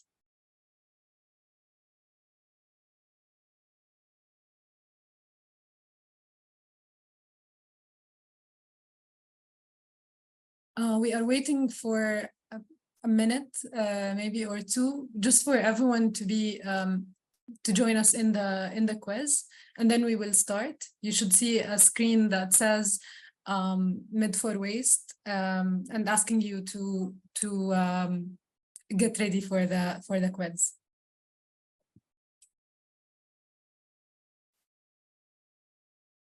We are working on in EDAMA and the Mid-Fair Waste project. We work on in the part of communication. We work on raising awareness and focusing on giving more space for the capitalized projects to also promote their work and better waste management practices in the Mediterranean in general.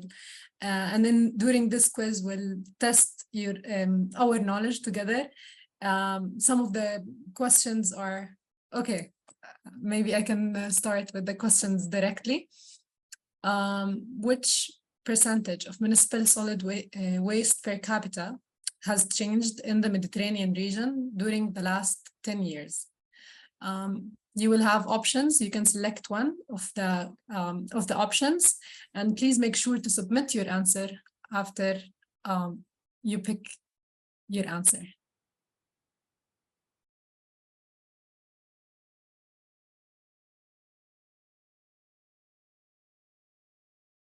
On the screen, we can see live answers from the people participating in the quiz.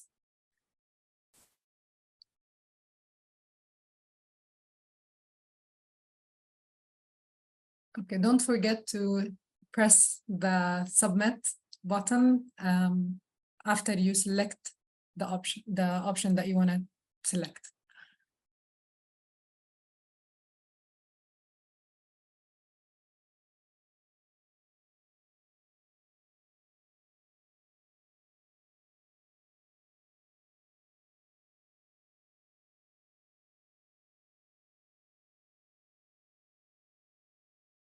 Okay, there's more people joining the quiz. Very interesting.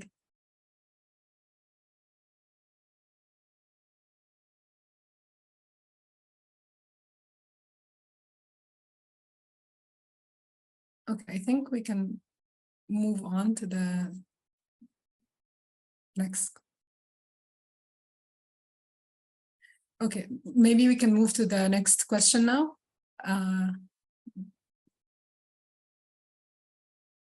Maybe we could, are you planning to discuss about the correct answer now or at the end?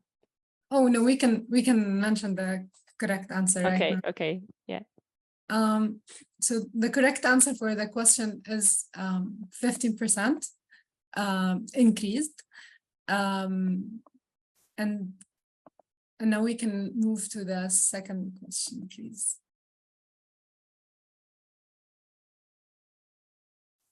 Okay, the second question is, which different urban waste management fractions can you separate at home? Click all the relevant answers. So here, there is no right or wrong answer here. We are just wondering what urban waste management fractions you think you can separate at home. You can select more than one answer.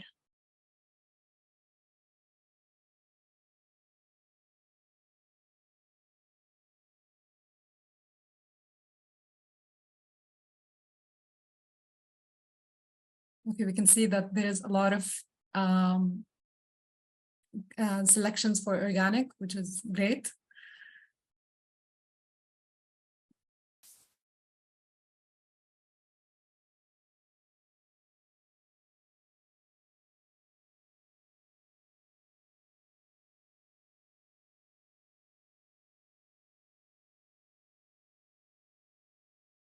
Moving on to the second question. Again, there was no right or wrong answers in this one. It's just interesting to see what do we think of separating the fractions of separating waste at home.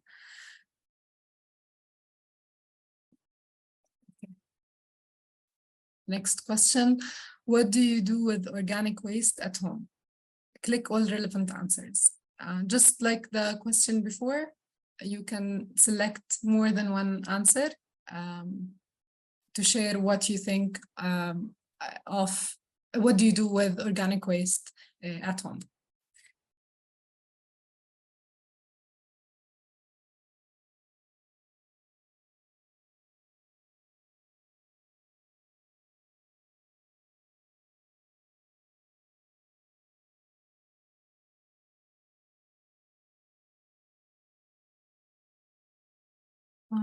We can see that the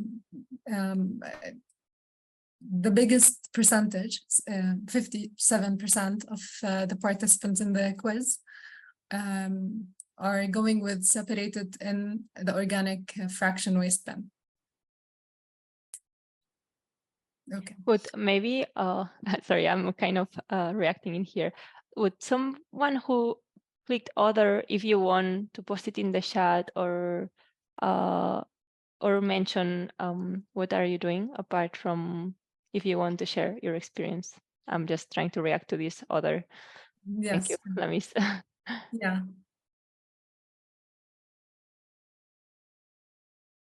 We got one answer that says other, so it's interesting. Please share with us in the chat, as Maria mentioned. Okay, moving on.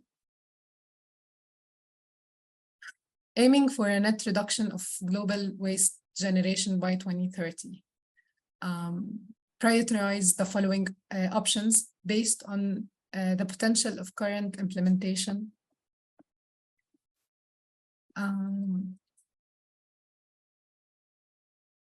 Yeah, I'm reading from the screen. Yeah, sorry.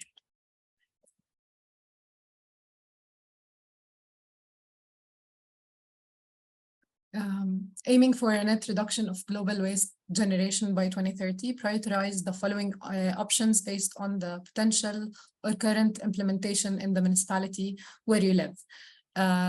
So we have like 100 points, and we have to distribute them based on your personal, like, how do you think it should be distributed? And we'll see the results based on which of these points got the higher number of points.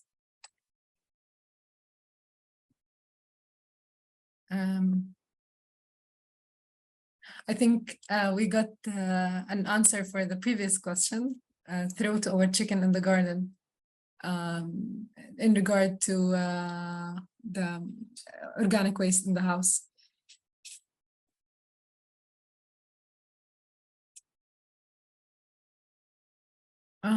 Okay, going back to this question, I think we are getting, like, more people are choosing a depository fund scheme to encourage efficient collection of used products such as cans and bottles and avoid littering. This got the highest number, and close to it, municipal open free recycling center to encourage the recycling of items that cannot be recycled. In general, municipal bins such as furniture, burning materials.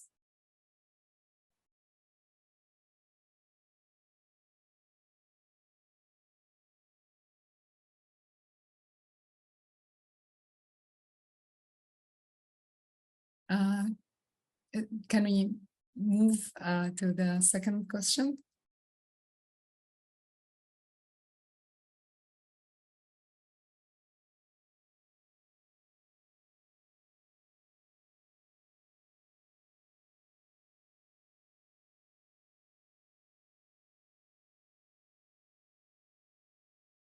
In general, and particularly in the Mediterranean countries, which is the largest municipal waste fraction? Choose the correct answer. So going back to one right answer, which one of the following options do you think gets the largest municipal waste fraction? Plastic, paper and paper boards, organic, glass, or something else?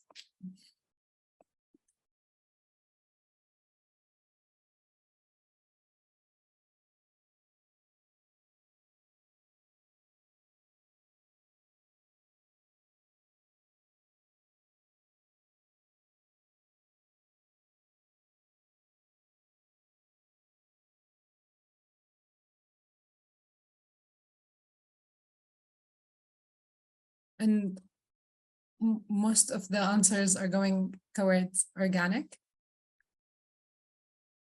And it's the correct answer.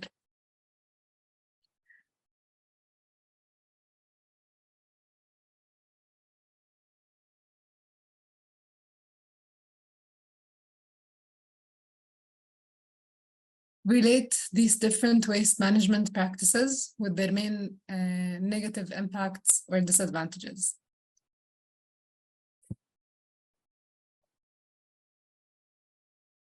Okay, so here we will have practices, and next to it we will have an impact or a negative impact or disadvantage, and you will have to choose to link the two of them together.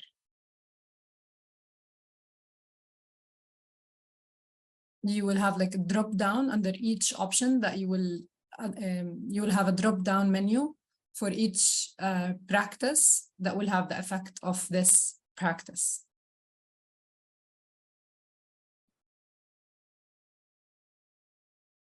Something we should consider is that there is one practice will equal a specific negative impact. So when you select one for each answer, it could be confusing that you cannot select it for something else, but doesn't disappear. So just make sure that you're selecting one for each of the practices.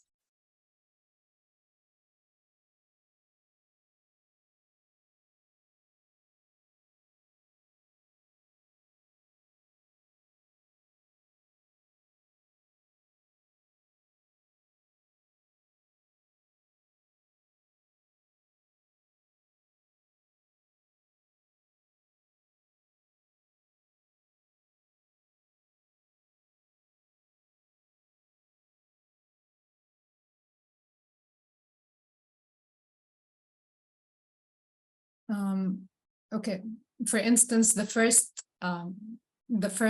practice, which is burning, will have a specific negative impact, which is spreading disease. Okay, and I think we got the right answers like this. As we can see on the screen, dumping will lead to spread of diseases, odors, water and soil contamination through leaches. Burning, direct GHG emission, air polluting, landfilling, destruction of natural habitats, and recycling, high upfront capital and processing cost, composting cost for site preparation and equipment, the lengthy treatment period achieve stable compost. The next question. Okay. To obtain high quality compost from municipal waste management, to obtain high quality compost from municipal waste management to be able to enhance agriculture soil fertility and stability, what should be taken into account? Mark the true sentence. So here as well, you can choose more than one answer.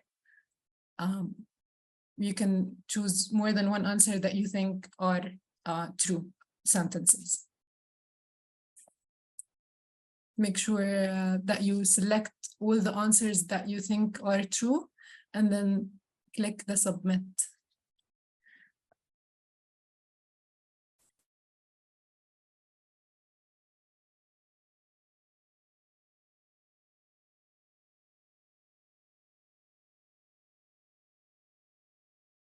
Okay, the percentage overwhelmingly going to provide the organic waste in the container with a biodegradable plastic bag or directly without bag.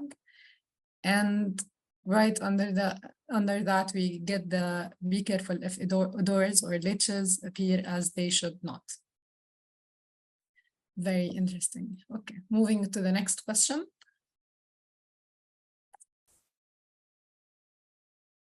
Which of these factors improve soil health? Mark the true options. So we can, here we have some factors that some of them will improve the soil health. Please select them as you see are true. And you can select more than one and just click submit after you done that.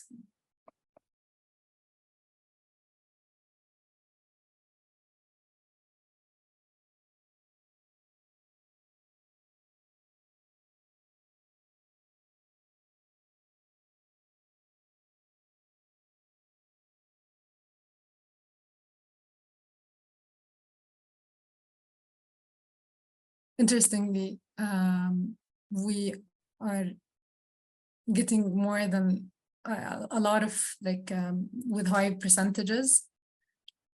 Thank you so much. We'll go to the next questions. Why is it important? Why is it important to adapt agriculture? Okay, why is so important to adapt agroecological practices, for example, regenerating agriculture, agroforestry, organic farming to achieve sustainable agri-food systems. Here you can include words, like you can answer exactly, increase biodiversity. This is a great answer. Just add some words that you think or can work to achieve sustainable. And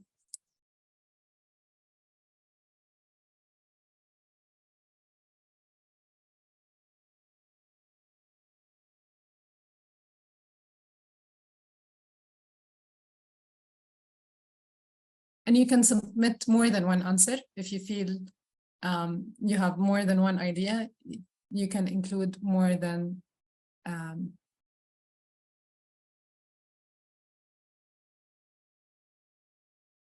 we can see the graph with some of your answers, and the more people are answering, the more focus it gets. And sustainability is sustainability, organic farming, increased biodiversity. These are big words that that are getting answers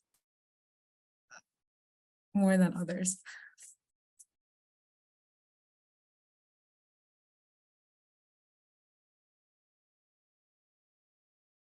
Okay, I think we can move on. Okay, is soil organic carbon SOC sequestration, the removal of CO2 from the atmosphere via plant photosynthesis? Choose the correct answer.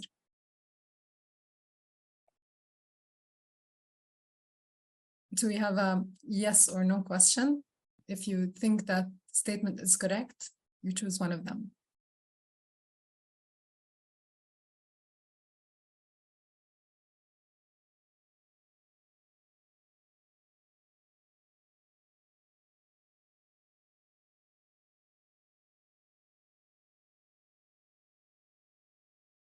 Moving on to the second question, the correct answer is no. Maybe just to react very quickly, no, but Yeah. just because the photosynthesis, like it's the first step, but to sequester soil, it's also like to build up on biomass of the plant, and also, as Laura explained before, to put it in the ground, not only sequester from photosynthesis. That was the logic behind this yes, no. Maybe it was misunderstood, but well done, everybody. Thank you, Marnie. What does the 4 per 1,000 global initiative stands for? Choose the correct answer.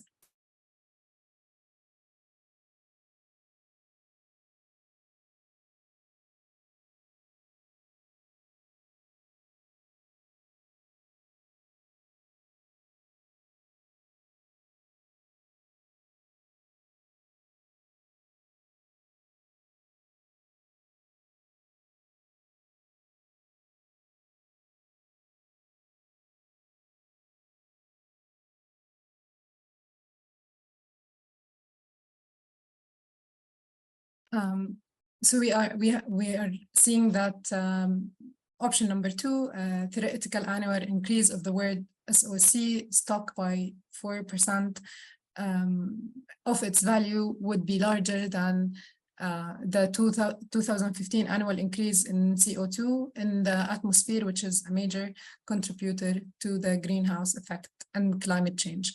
Can we see the correct answer, please? And it's correct. Most of you guys answered the correct answer. Thank you. Healthy soil, healthy food, compost, healthy people. Make sure your food comes from healthy soil. We have three indicators for soil degradation process that are more common in your area. So here there is no correct answer. Please select the statements, the process that you think are being implemented in your area.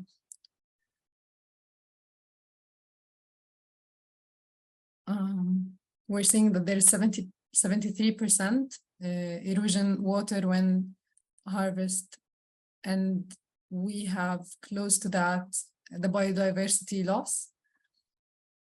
And we also are seeing the third one as nutrient deficiency or excess. And there is no right answers here, so it's people can select more than one answer.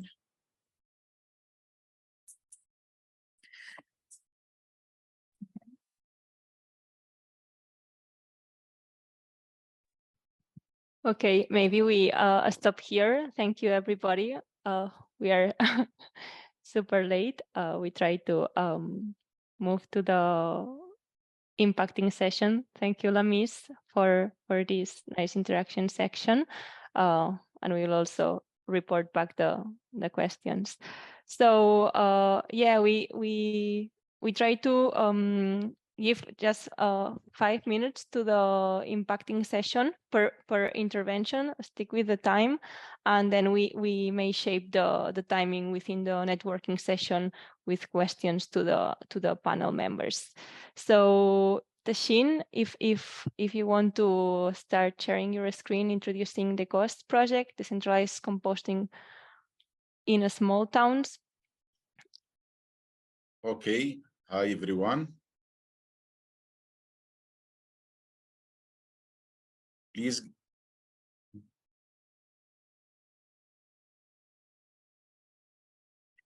Okay, hi everyone. I am going to talk about our project, the DCOST project, and here I am going to talk about the development and implementation of the waste management system model in Anabta.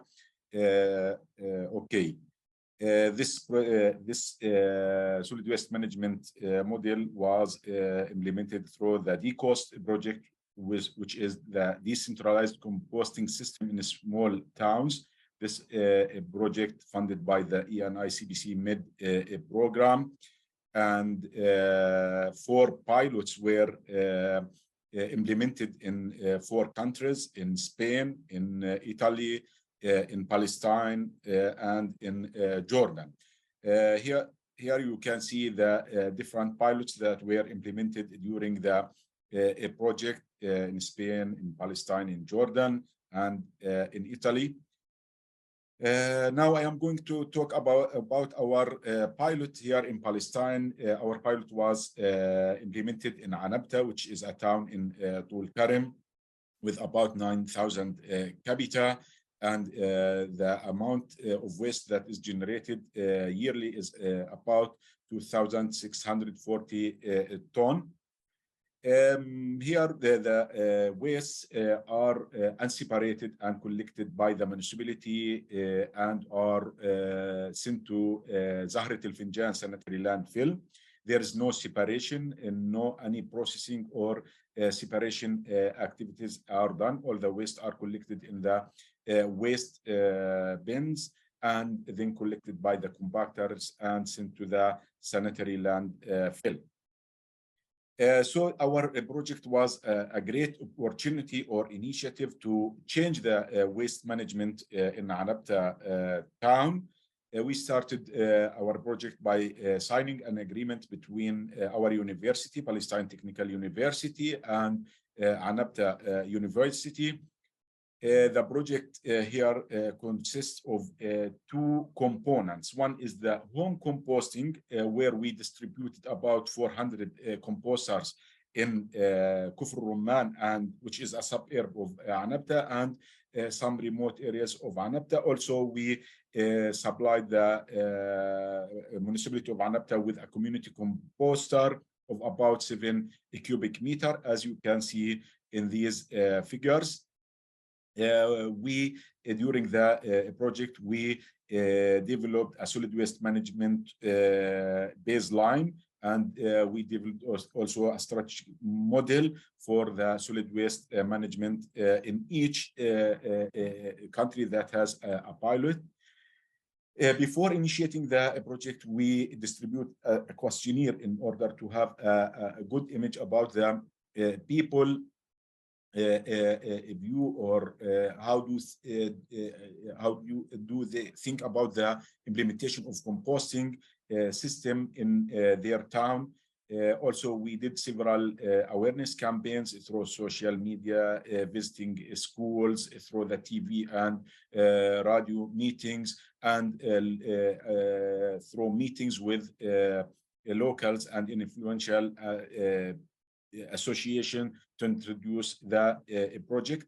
Here you can see some of our efforts during the workshops, meeting with the influential people. Okay. You have stopped.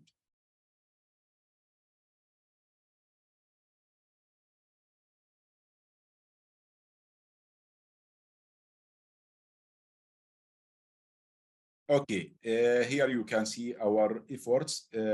We focused on the school students because they have a great influence in this project, with women association, also with all the people in the target area. We distributed the home composters to the people, as you can see here. Okay. After that, we did many training workshops to explain the people how to use these composters. We prepare an informative brochure. We did many site visits to show the people how to operate the composters and to monitor their operation. We prepared awareness videos. We did some trials here in the university as a validation test for the composters. We shared our success story with the people through Facebook and other media. Okay. All the time or during the implementation of the project, we have different meetings with the Anabta University in order to implement the project in a perfect way. We participated in different events here. For example, in Wad Shair Carnival, we presented our project in order to spread the idea among the different communities here in Tulkarem and other districts here in Palestine. We did a meeting with the school principals and Directorate of Education in Tulkarem, because we targeted the school students highly, because they will have a direct impact in the implementation of the project. Okay, here is the brochure that we prepared and distributed to the people. Here you can see our experiments in the university in order to validate or to investigate the performance of the produced composter. We did several experiments and we found that the reactor is working very well for composting organic fraction of solid waste. We did many meetings with policymakers like Joint Service Council for Solid Waste Management, with the Agricultural Development Association of the North of Palestine, with Zahrat al-Finjan Landfill Management, and with the Ministry of Local Government. Sorry, Tashin, for cutting you, because it's you already spent 7 minutes. Maybe we were thinking, can you share the presentation in the chat, and maybe we give time to the others and we come back to the questions in a networking session scope? What do you think? Okay, just 1 minute. Okay, perfect. Okay. Okay. The most important thing here that many municipalities here or local communities here in Tulkarem, they called us and they want to share our experience, and they told us that they are ready to implement such type of projects. We met with Qalqilia, which is another city here in Palestine. A few weeks ago, I met with the mayor of Deir al-Ghsoon municipality, and they asked me to help them to support them in such type of projects. We received a letter from the Ministry of Local Government, and they are going to distribute the idea of the project to 20 schools in West Bank, as you can see in the letter. Okay, this is a brief description of our activities and work during the DCOST project here in Palestine. Thank you. Thank you so much, and sorry for cutting you, but yes, I have said feel free to share your slides in the chat, and it has been great to see your home and community composting initiatives. Now we move with Mrs. Lamo from Arsensiel NGO in Lebanon, presenting Klima. Thank you, Mrs. Lamo. Hello, everyone. I'm gonna turn off my video because my connection is not stable. So to be able to share my screen, I apologize.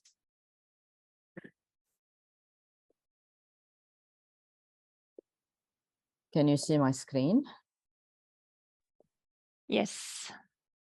Okay, so my name is Lama Naameh. I'm the Klima project manager in Lebanon. As most of you know, that the Klima project is implemented in 3 countries. I think you already know that. It's in Italy, Tunisia, and Lebanon. So I'm presenting the part in Lebanon. I won't be long, I promise. So basically for the Klima project, it's directly related to the management of organic waste. Can you hear me well? Yes, yes. Okay. So it's directly related to the management of organic waste in 2 chosen villages, Bikfaya and Tanayel in Lebanon. So what we did is we improved the previously established facility that was already present in Bikfaya in Lebanon by implementing a technology called the membrane composting, which was the perfect solution since they already have the sorting facility and they are already segregating the organic waste from all recyclables. So that's what we did for Bikfaya. In Tanayel, we are also working on cow manure and organic waste using the drum composting technology, which is an in-vessel technology. We also worked on capacity building. I will inform you later on about it. So basically, we chose this membrane composting in Bikfaya because it has a cover. Therefore, it reduces the odors and the insects that might come up from the composting treatment. Therefore, the municipality of Bikfaya is working towards also increasing the number of organic waste by raising more awareness about the subject. And we were able to see that because Lebanon has been facing a very hard economic crisis. Therefore, all kinds of waste the number sort of decreased. Okay, so here it is. That's the composting membrane. The first figure, we have the Be Clean sorting facility in Bikfaya, and then we have the tunnels with the membrane coverage that are also waterproof. It doesn't let the rain water reach the compost or the organic waste. So for Tanayel, we have the in-vessel composting, which is the drum composting. Let me show you here. These are the, in the second image, you can see this is the drum composting. Actually, what's interesting about it is this technology, we introduce the organic waste or the cow manure, and it takes less time to be composted, which is very much needed in areas where we have a high number of generated organic waste or cow manure, as we do in Tanayel. Therefore, it needs around almost 4 days in each tunnel. And then for the dehydration phase, we need around 20 days. which is actually less by around 2 to 3 months of the regular piling compost. Also for the Klima project, we focused a lot on raising awareness, and since Bikfaya already had a municipal treatment, they have a facility for the treatment of all waste. This was a little bit easy because people were already informed about the sorting, they sorted at home, etc. So all of our campaigns, they served as reminders for the people who live in Bikfaya, for the Bikfaya citizens. We went to schools, we had lots of awareness sessions within schools. We did a door-to-door recently, a door-to-door awareness campaign. We visited restaurants and grocery stores to encourage them to sort their organic waste, since we will be operating the composting membrane very soon. We were supposed to be operating it before, but we had some problems with the, I don't know if you're familiar with it, but we have a power shortage in Lebanon. So therefore, we weren't able to operate the membrane machine till now. I think it would take another month to be operating this membrane. We did trainings for school, as I said. We did live Facebook videos because for the implementation of Klima, we had the COVID problem. So most of these activities were implemented during the COVID-19 outbreak and the lockdown. So we weren't able to do much physical activities with the stakeholders. In addition to that, we also helped the students start planting seeds and around their schools and at their houses. These are a few photos of what we did. It's not all, of course, but there are plenty of activities. And let me just mention one last thing is that we worked on a policy brief that was also sent to the Minister of the Environment, which helped people sell, mostly municipalities sell their recyclable waste or organic waste, because in Lebanon, we don't have a law that can give the right to municipalities to sell their waste. So this law was written and we presented it to the Minister of the Environment. We also faced lots of challenges, of which are economical and financial. As you know, the situation in Lebanon is kind of disastrous. We had problems with the electricity, and then to be able to overcome all these problems, we had to install solar systems in Bikfaya to ensure the sustainability of the composting membrane. The panels should be done by the end of this month, I hope. And then we faced a few mechanical issues with the drum, but it was solved, and we are working on the testing phase. That's it from my side. I would have to apologize as I have a funeral, but please, I will leave my email in the chat in case you have any questions. I would be happy to answer you when I receive the emails. Thank you. I'm sorry, Lama, but thank you so much for your intervention. Thank you. Thank you both, Tashin and Lama, for your amazing work and presenting it here. So this has been two NECVCMET projects tackling municipalities' organic waste management, and now we move with two Prima projects, starting with Mr. Kamal from University of Abdelmalek Essadi in Morocco, introducing Sustain Olive project. The floor is yours. Thank you, Kamal.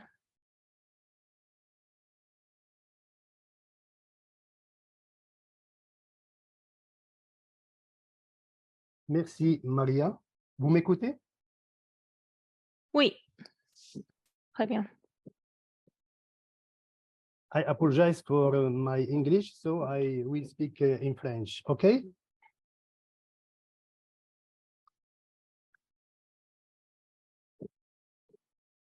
Mesdames, Messieurs, bonjour. Je vais vous parler brièvement des objectifs et des résultats du projet appelé Sustain Olive, financé par l'Union européenne dans le cadre de l'appel à projet Prima du programme Horizon 2020. L'objectif général de Sustain Olive est d'améliorer la durabilité du secteur de l'huile d'olive à partir de la mise en œuvre et de la promotion d'un ensemble de solutions innovantes de gestion durable qui sont basées sur des concepts agroécologiques ainsi que l'échange de connaissances et la participation de multiples acteurs et utilisateurs.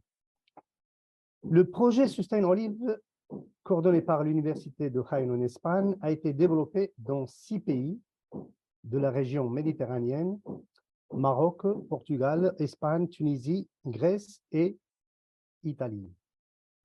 Participent dans ce projet 8 universités, 9 associations de producteurs, 4 centres de recherche et une entreprise dédiée à la communication et à la diffusion.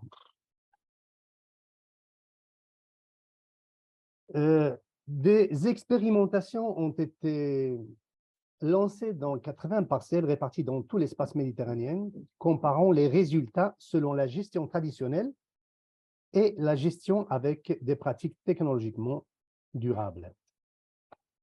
Dans ces expériences, une grande variété de questions ont été étudiées, de la gestion des couvertures végétales, le rôle dans le contrôle de l'érosion, le contrôle des ravageurs et des maladies, le taux annuel d'accumulation de carbone dans les arbres, la mesure de la biodiversité, le compostage des alpéorucos, la résilience de l'oliveraie méditerranéenne face au changement climatique et d'autres valeurs fondamentales pour assurer la durabilité de la culture de l'olivier dans les régions méditerranéennes.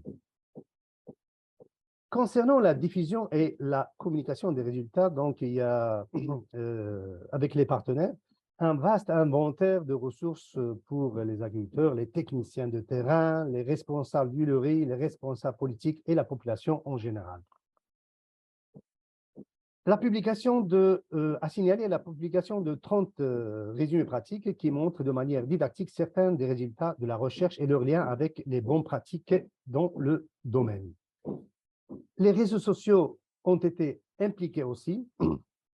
Plusieurs webinaires ont été développés dans le but de transférer les progrès de la recherche et de son application pratique aux cultures, aux agriculteurs, aux scientifiques et aux techniciens. De même, et pour assurer le transfert de ces résultats, des ateliers spécifiques ont été développés dans les coopératives et les associations de producteurs au nord et au sud de la Méditerranée. Nous avons lancé aussi une campagne télévisée de spots visant à sensibiliser les agriculteurs à la nécessité d'établir une couverture verte en plantes pour lutter contre l'érosion, améliorer la biodiversité et la fertilité de nos oliveraies.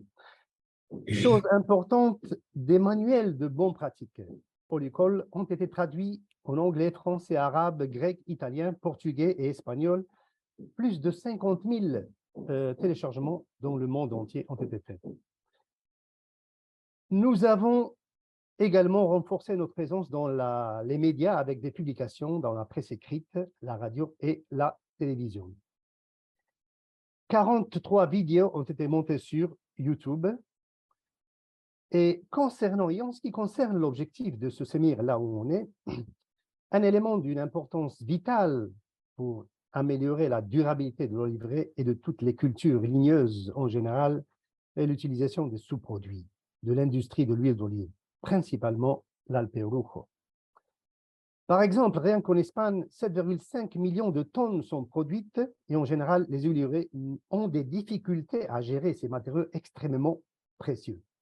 En pratique, rarement les huileraies compostent ce sous-produit, ce qui pourrait grandement améliorer les caractéristiques physico-chimiques de nos sols très pauvres en matière organique et améliorer significativement l'apport en nutriments. Des formations au profit des coopératives d'huile d'olive au nord du Maroc pour produire un savon naturel à base de dérivés d'huile d'olive, comme vous voyez ici dans ces photos.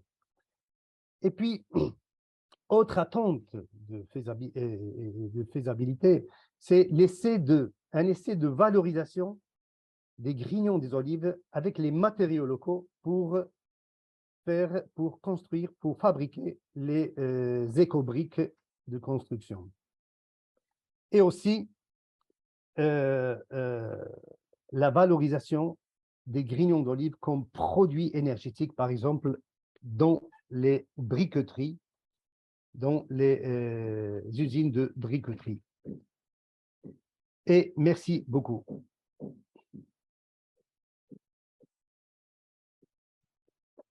Thank you so much, Kamal, for your nice intervention and also showing. Sorry, I was changing. And for showing your hard work disseminating such sustainable practices. And now we will finish with Mr. Nisaf from Arid Region Institute in Tunisia, who will present Esmeralda project. Nisaf, the floor is yours.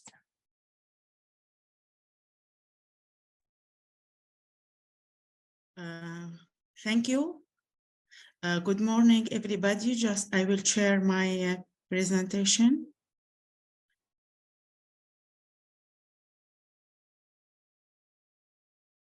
Is it okay? Yes. Okay. I'm Nisaf Karbout. I am from the Institute of Arid Region, South Tunisia. I will present today Esmeralda project. I am in the committee member in this project. Esmeralda project in the topic of improving soil fertility in arid and semi-arid region using the residues of date palm. The context of the project is approximately 4 million people in MENA region live within the more favorable oasis agrosystem. Date palm culture would spread in the North Africa, and about 1.2 million hectares of irrigated land is used for the production of dates and other crops. Production of allowed date palm residues not recovered today palm tree waste, 2 tons per hectare per year. For this reason, the objective of our project is to using these agricultural residues to increase the resilience of ecosystems to climatic change with organic amendment to enhance soil propriety and soil fertility. The methodology of our project is started by a survey of socio-economic impact based on farmer interview. After that, we optimize the production process of organic amendments, the compost product with the use of palm tree and the biochar. After that, site selection and initial field characterization, and the influence of organic amendment, soil propriety, and crop production in the laboratory and field experiment. Study site is in Kibeli in South Tunisia, Medellin, and Algeria. We have samples from Spain used in the laboratory experiment. Develop innovative organic amendment by recycling local residues with the compost. The compost used in our project produced from the date palm is coming from Association of Safeguard of West in Chinini, South Tunisia. The process of compost started with the collect of the date palm tree, of this waste, soaking, windrow formation. This process, the period of this process is 6 months formation, turning and watering, and finally the package of the compost to be used in the field experiment. Also, with the waste of date palm tree, we can protect the char and the artificial conditioning or field and experiment. In Algeria and Tunisia, biochar is protected in the pyrolyze without oxygen of 415 degrees. The preliminary results in the quarter 2021 and 2022 show that the compost of the residues of date palm enhanced the fertility of soil compared with the untreated soil, and also enhanced the grain yield when compared with the treated soil in the experiment in Algeria. Also, the preliminary results in the oasis of South Tunisia show the same results, that the compost enhance production and soil fertility. The expected impact is to increase efficiency of the use of natural resources, secure income and increase satisfaction for local farmers, improvement of soil quality by applying organic amendment based on the date palm residues, upscaling for the practices that could be used as example for the arid region. And thank you for your attention. For more information, we can visit the website of our project, www.esmeralda.org, and I am ready to answer our question. Thank you. Thank you so much, Nisa, for showing us that it's possible to convert local challenges into local opportunities. I'm really sorry, time-wise. Now let's maybe have 10 minutes at least for a joint panel discussion. Maybe Ali and Fabrice, you can join us for answer any potential questions or give time to interact between you, and then we finish with concluding remarks. Thank you all for keeping the time. Thank you very much, Maria. So I am Fabrice D'Entresang, project officer at the Prima office. I'm with my colleague Ali that has presented this morning the Nexus Web. So thank you very much to all the participants. Thank you for inviting us also for this workshop.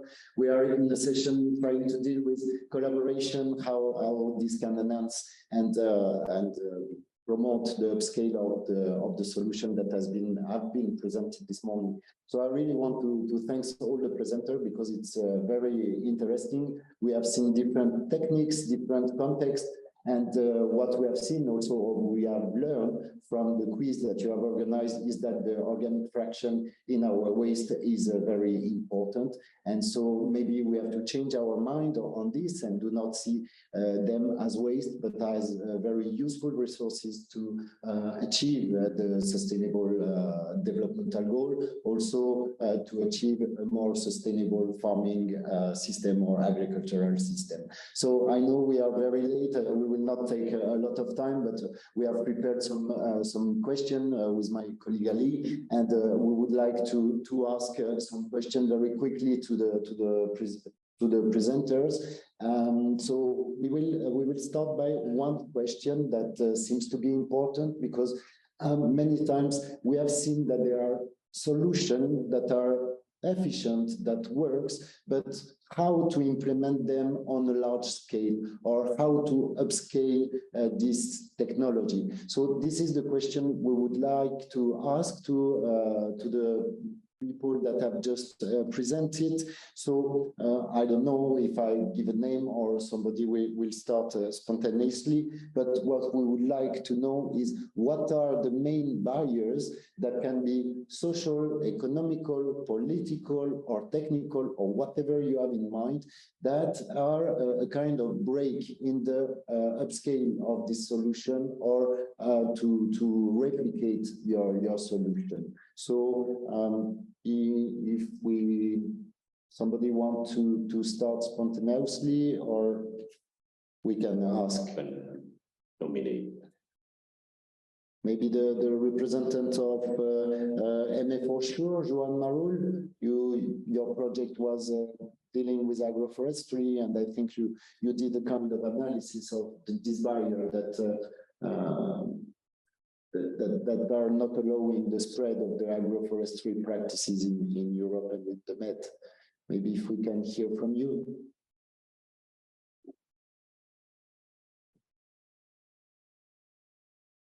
I'm not sure at the end if we have Joan here, but maybe Mrs. Salah Hedin from Sustain Olive Project wants to speak. Feel free to jump in, as Fabrice have said.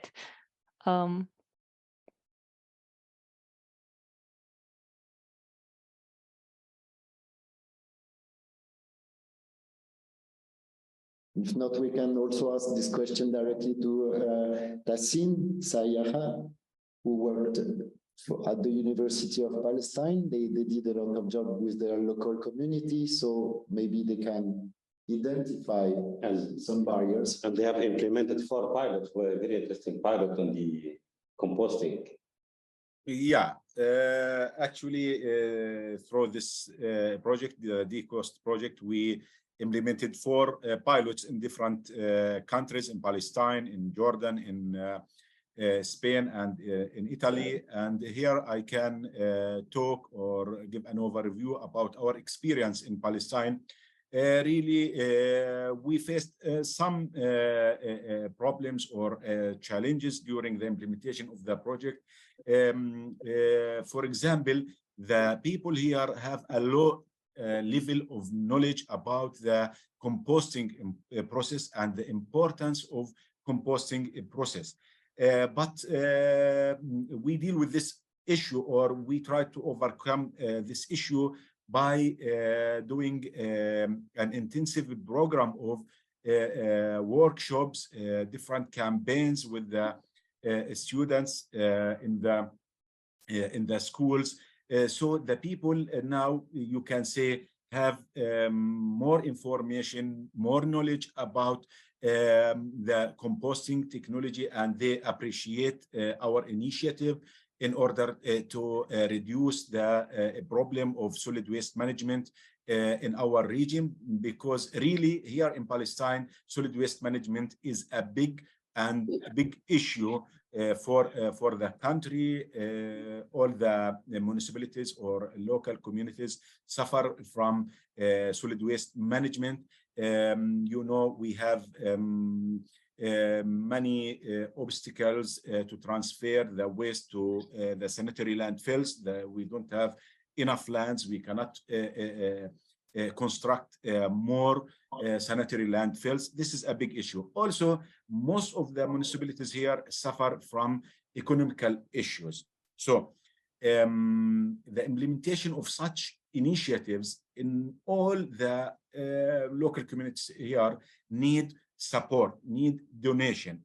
Really, when we implemented our project and the people know about this project, we received many calls from different local communities, and they asked us to provide them, to help them to receive funds to implement such type of project to solve the problem of solid waste management. Here, the organic fraction of municipal solid waste represent about 50 to 55 of the whole generated waste. So if we diverted this part, this will reduce the cost of waste management for the municipalities. Also, we will have a final end product which can be used for improving the agricultural situation. Especially here, we are in the northern part of Palestine. It's an agricultural area, so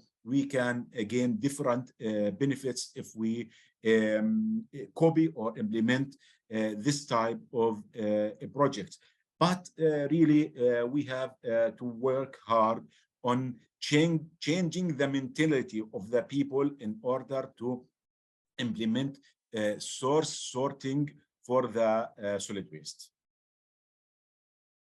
Thank you very much. I think it's very interesting, and we can see that it's a multi-factor in reality barriers, and we have to work at all the level, not at the level of with the local population, local communities, and also with more technical people and policy people, as you said, with some incentive, and so this is very important and very nice answer. Thank you very much. We have somebody in the audience with their hand raised, Mr. Saidan. Maybe you want to intervene on this question? You are muted. A few minutes ago, but I'm interested to add my input to this question, because this is really the limiting question that if we can find solution, then this industry or activity will be booming in developing countries like in Jordan. So I do agree with what have been said from our friend from Palestine. But I need also to add the following. Usually the origin of or the raw material for the composting, they are from three sources. One of them is the solid waste. And as our friend from Palestine mentioned, 50 to 55% of our solid waste is organic. Unfortunately, in our countries, they do not separate them as source, and everything will be ended up in the landfill. So we need a regulation. We need a law incentive scheme, just to encourage people, mainly in the rural areas, at least, to sort out or to separate the organic fractions from other, dry waste on the source level, on the household level, I would say. So if there is any regulation or any incentive scheme, I would say, then this will be playing a vital role. The other source for composting raw material is the manure from the animal farms. Unfortunately, the practice that is followed in our countries, they normally sell this, manure cheaply to the farmers, and for the mutual benefit of farmers and for the owners of the animal farms. So in this case, having this, manure in cheap prices will encourage the farmers to use them as is. We know there is some environmental issues behind this practice, but still for farmers, they do not care. They normally, add it to the soil and add water, and everybody is happy, and the others are suffering because of insects, because of the odor, because of many, many problems. That's why if the Ministry of Health and Ministry of Environment, I would say the staff, they keep monitoring and checking up the animal farms, practices, then we will avoid such a practice, and in this case will enforce the animal farms owners to follow an environmentally sound practice, and in this case we will improve the quality of the compost produced. The third source is the sludge from the wastewater treatment plants, and unfortunately there is a social refusal to use this sludge as a compost because of religious reasons, because of I would say the people, they are refusing to use such the sludge because of its origin, and in this case we need really to have many awareness campaigns to convince everybody that this sludge is now converted to another status, and we can treat it more in order to get it useful for the soil, not to be used for agricultural, at least to be used as a soil conditioner. In this case, the desert area will be, with time, will be improved as a soil. And in overall, I would say, an overall level, unfortunately, in Jordan here, there is a quality standard for the compost product. And this standard was really copied from the EU standard, and it was enforced to the investors. Anyone who is interested to invest in such, composting plant, he should be certain that the quality should be complying with the EU standard. And this is a very high standard that nobody can really compete with or can achieve it. In this case, there are some investors, they are not interested in such a business.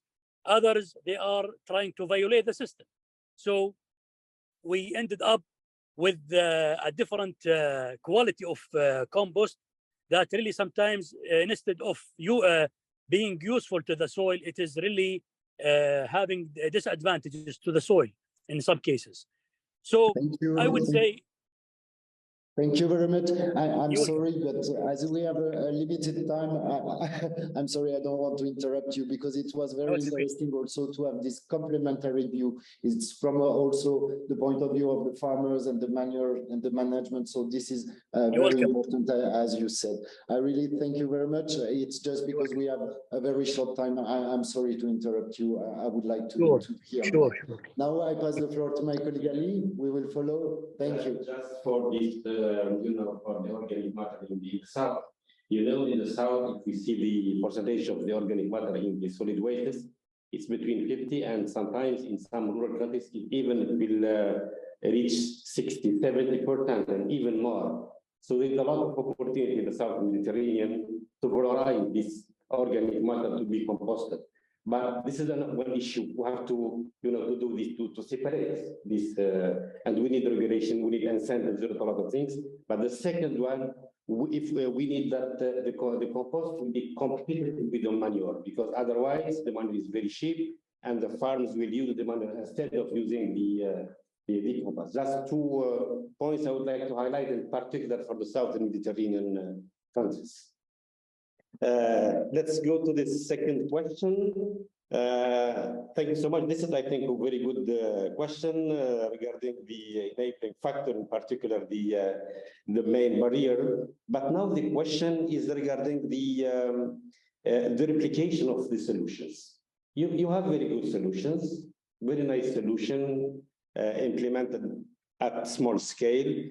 But now, if we would like to go at large scale, of course, you need the resources, you need the expertise, you need budget, you need staff, you need a lot of things.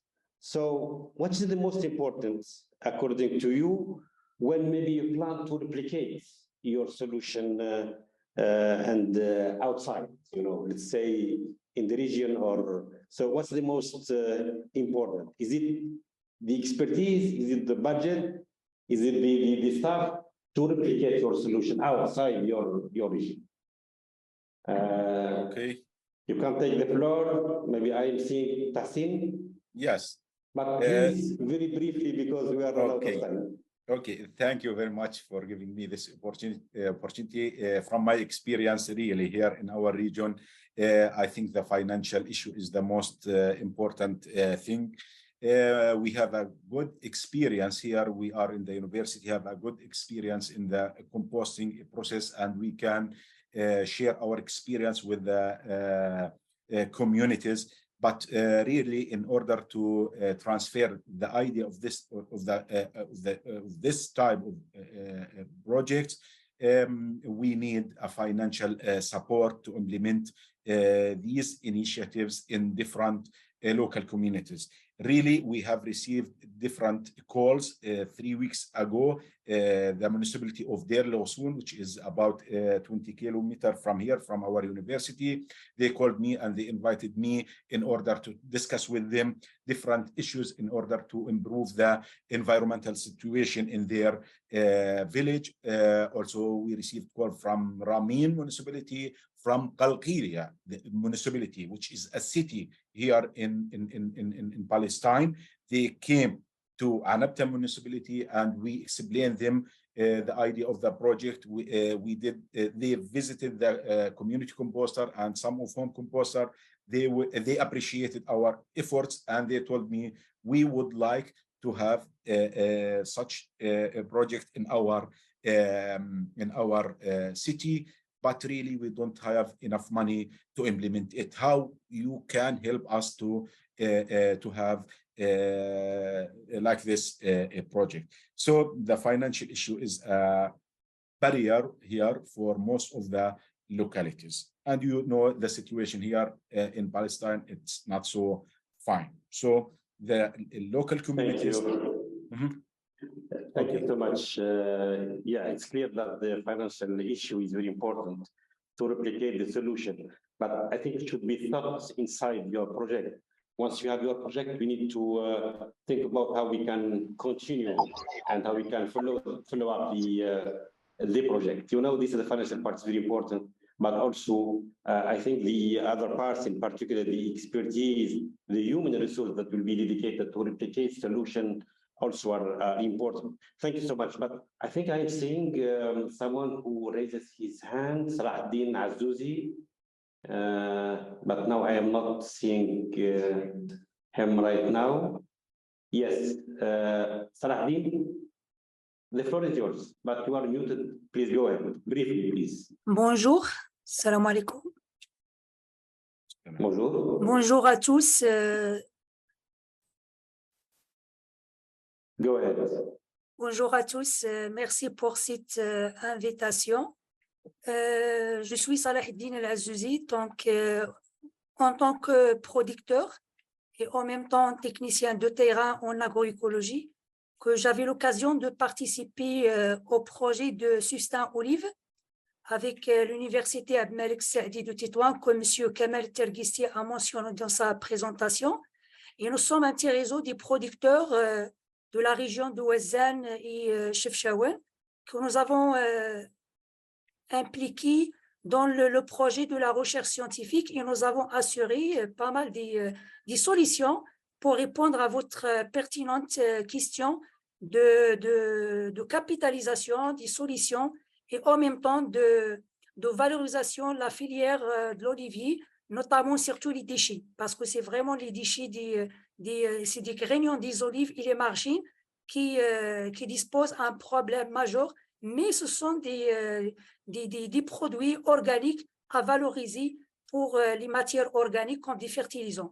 Mais c'est vrai qu'il y a des obstacles surtout la filière de commercialiser ces produits qui demandent beaucoup des analyses scientifiques, des autorisations et bien sûr de construire une plateforme de valorisation des graignons des olives, surtout que notre territoire de Chefchaouen et Ouazzane dispose des masara, des moulins de trituration et aussi faire le lien entre les médinas pour réduire les déchets des médinas, pour mélanger avec les déchets des olives. Et pour, bien sûr, ça demande aussi de la technologie qui permettre de valoriser mieux cette filière, soit au niveau du compost, soit au niveau aussi des briquets du charbon, et également pour faire des éco-constructions. Pourquoi pas? Parce que surtout, nous sommes des acteurs en développement local.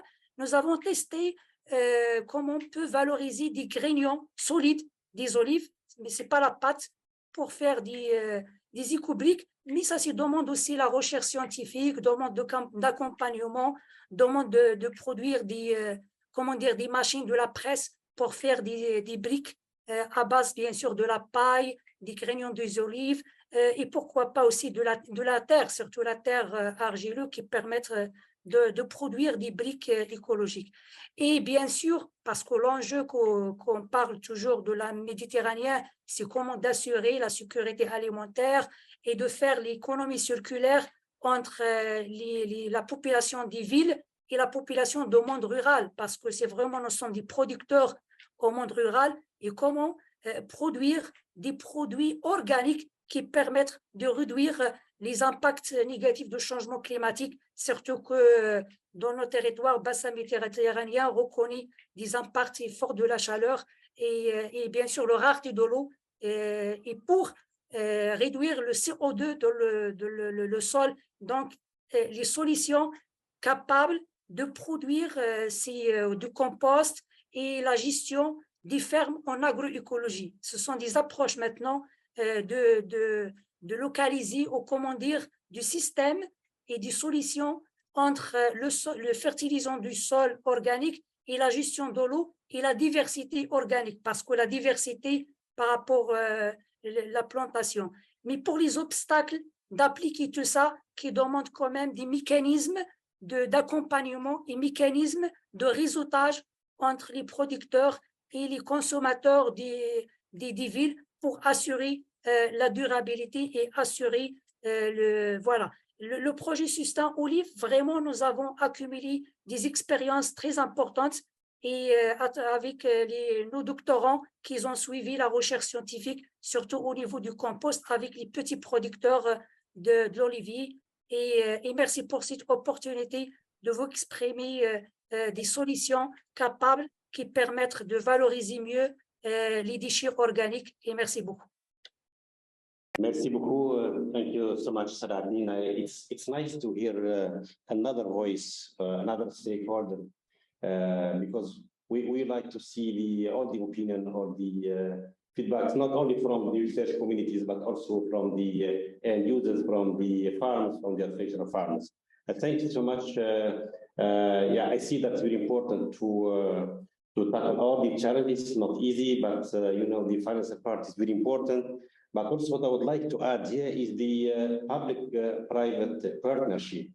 We need to go ahead in this direction, because if we involve the private sector, then maybe we can solve the issue of the financial issue, because if the private is there and is involved in these kinds of projects, then this could facilitate the replication of the solution outside. It will be even used at large scale.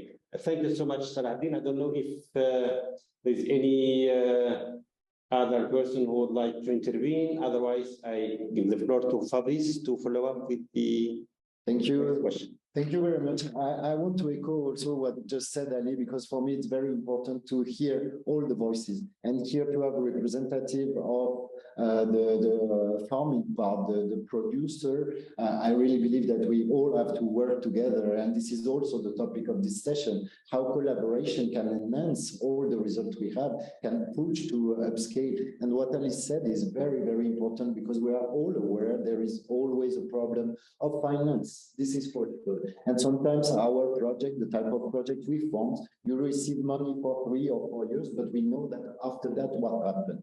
And a good way to sustain the project can be to involve the private sector, because if you have an adoption of the solution, also if you are producing some product that can be sold, why not? So you are creating maybe an SME, a startup, whatever, and this can be very helpful for the maintenance or the sustainability of the project. So really, I thank you for this remark and this intervention, because it's very helpful, and I think we need to work all together, all the sector at all levels, not only the research level, but as we said, policy and users, and to be sure that we are matching also the need of the citizen and the population. This is very important. We are working with this spirit here. So this brings me to maybe, I don't know if the last question, but maybe I wanted, like, because maybe this last question about how to for sure we have homework to do, and maybe we could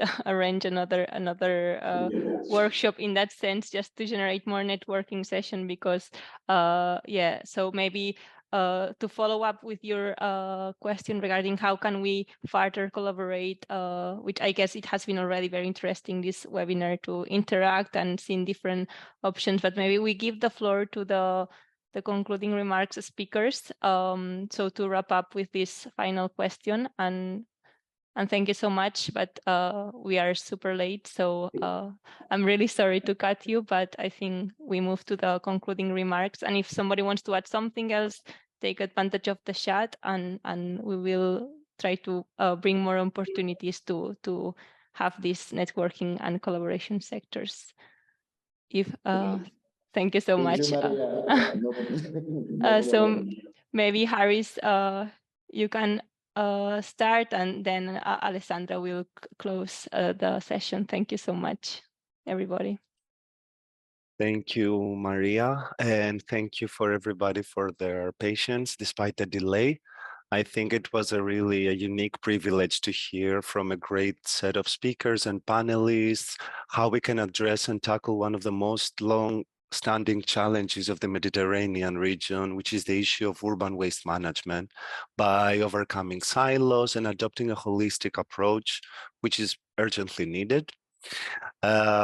Briefly, to introduce myself, I am Haris Palioyannis, and I'm a policy officer at the Mediterranean Information Office, the major Mediterranean federation of 134 NGOs in 28 countries.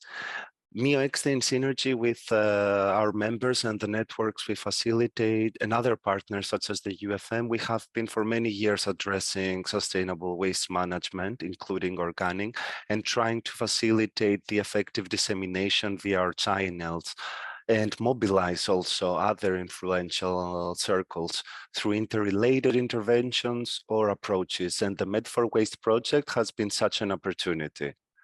From the very interesting, I think, discussions held today, I took note that it becomes apparent that there is no one-size-fits-all solution to promote sustainable urban waste management in the Mediterranean region in view of its social, economic, and political heterogeneity.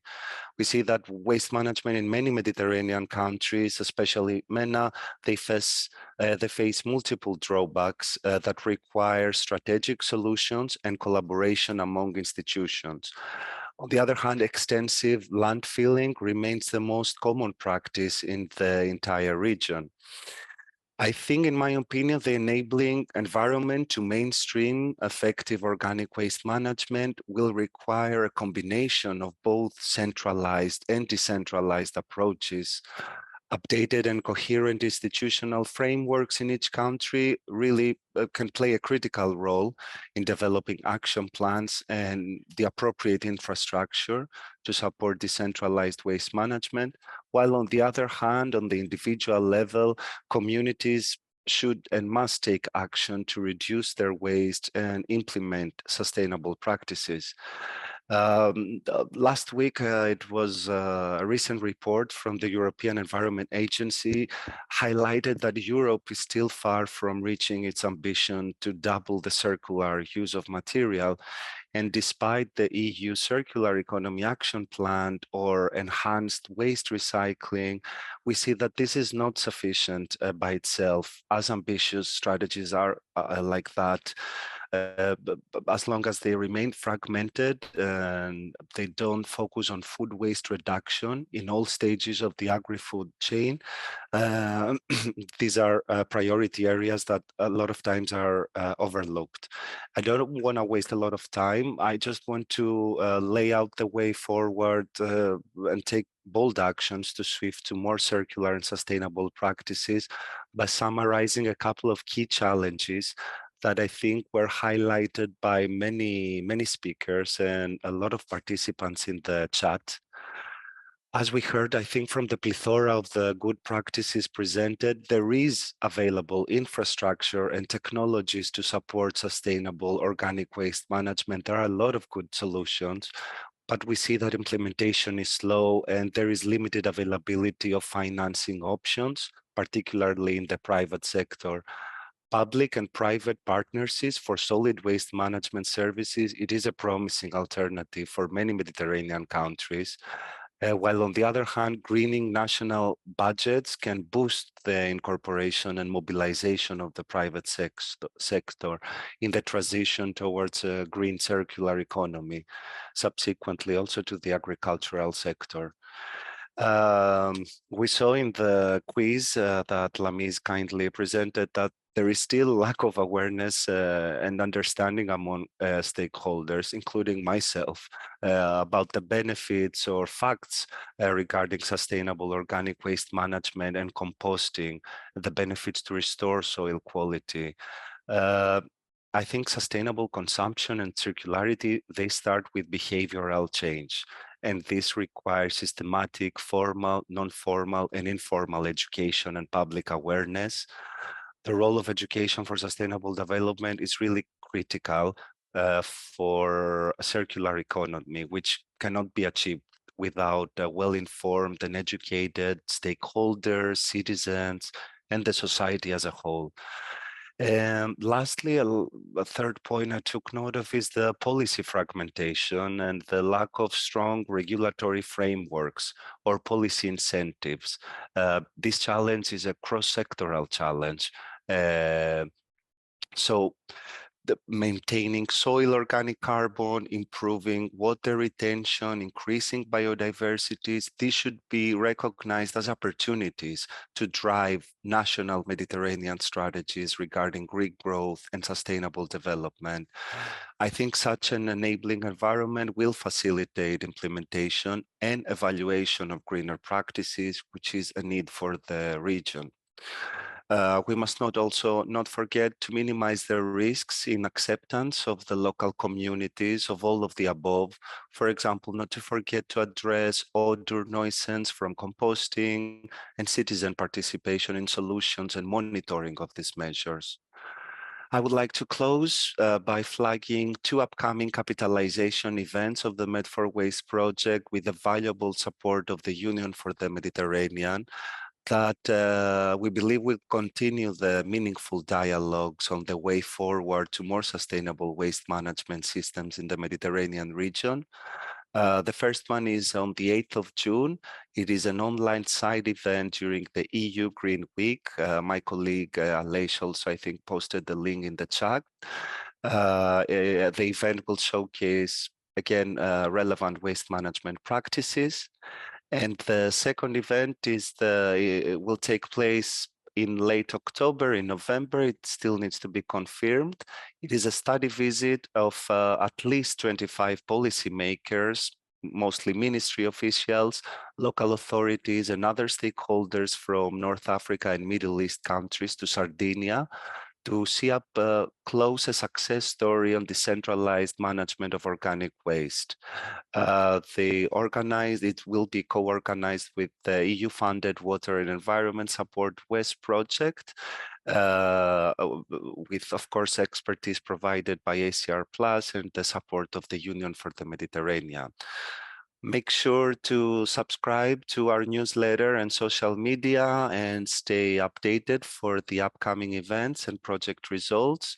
For example, a policy toolkit, a promising output of the Med4Waste project is currently being developed to see the recommendations to improve the governance of urban waste management in the Mediterranean.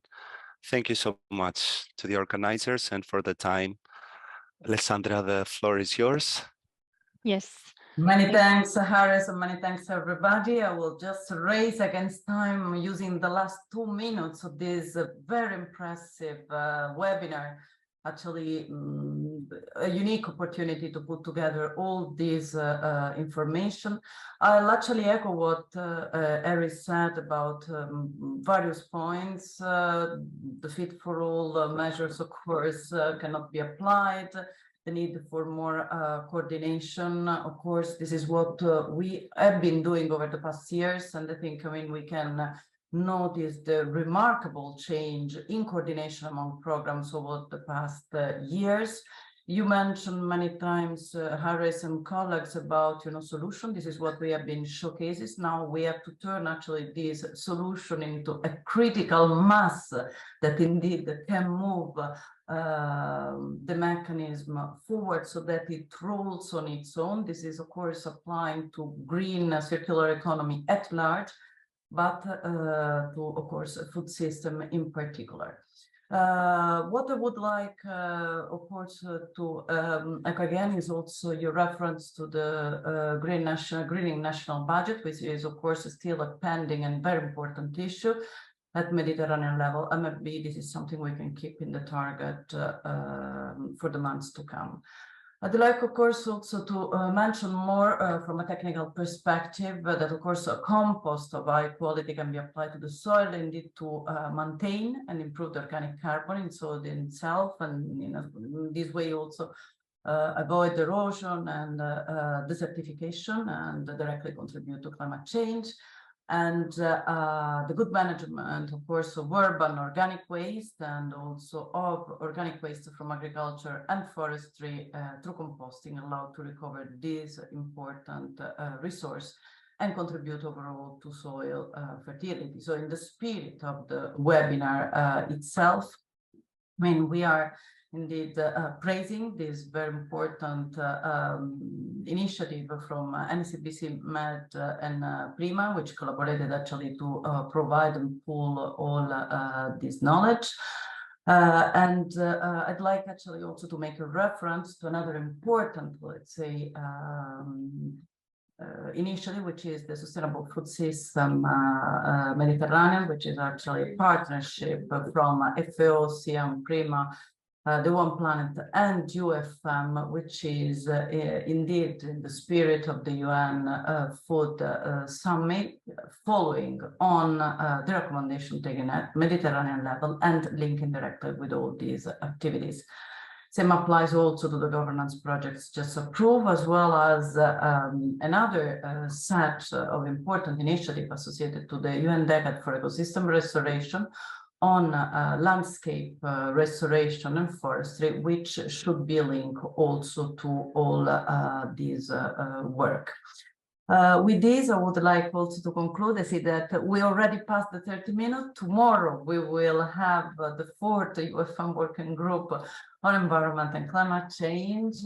We have all the countries participating, same as for the stakeholders. So we hope that with this annual gathering, we can give another important push to the Greener Med activities, which is actually the roadmap for implementation of the UFM Ministerial on Environment and Climate Change approved in Cairo last October. Thank you very much.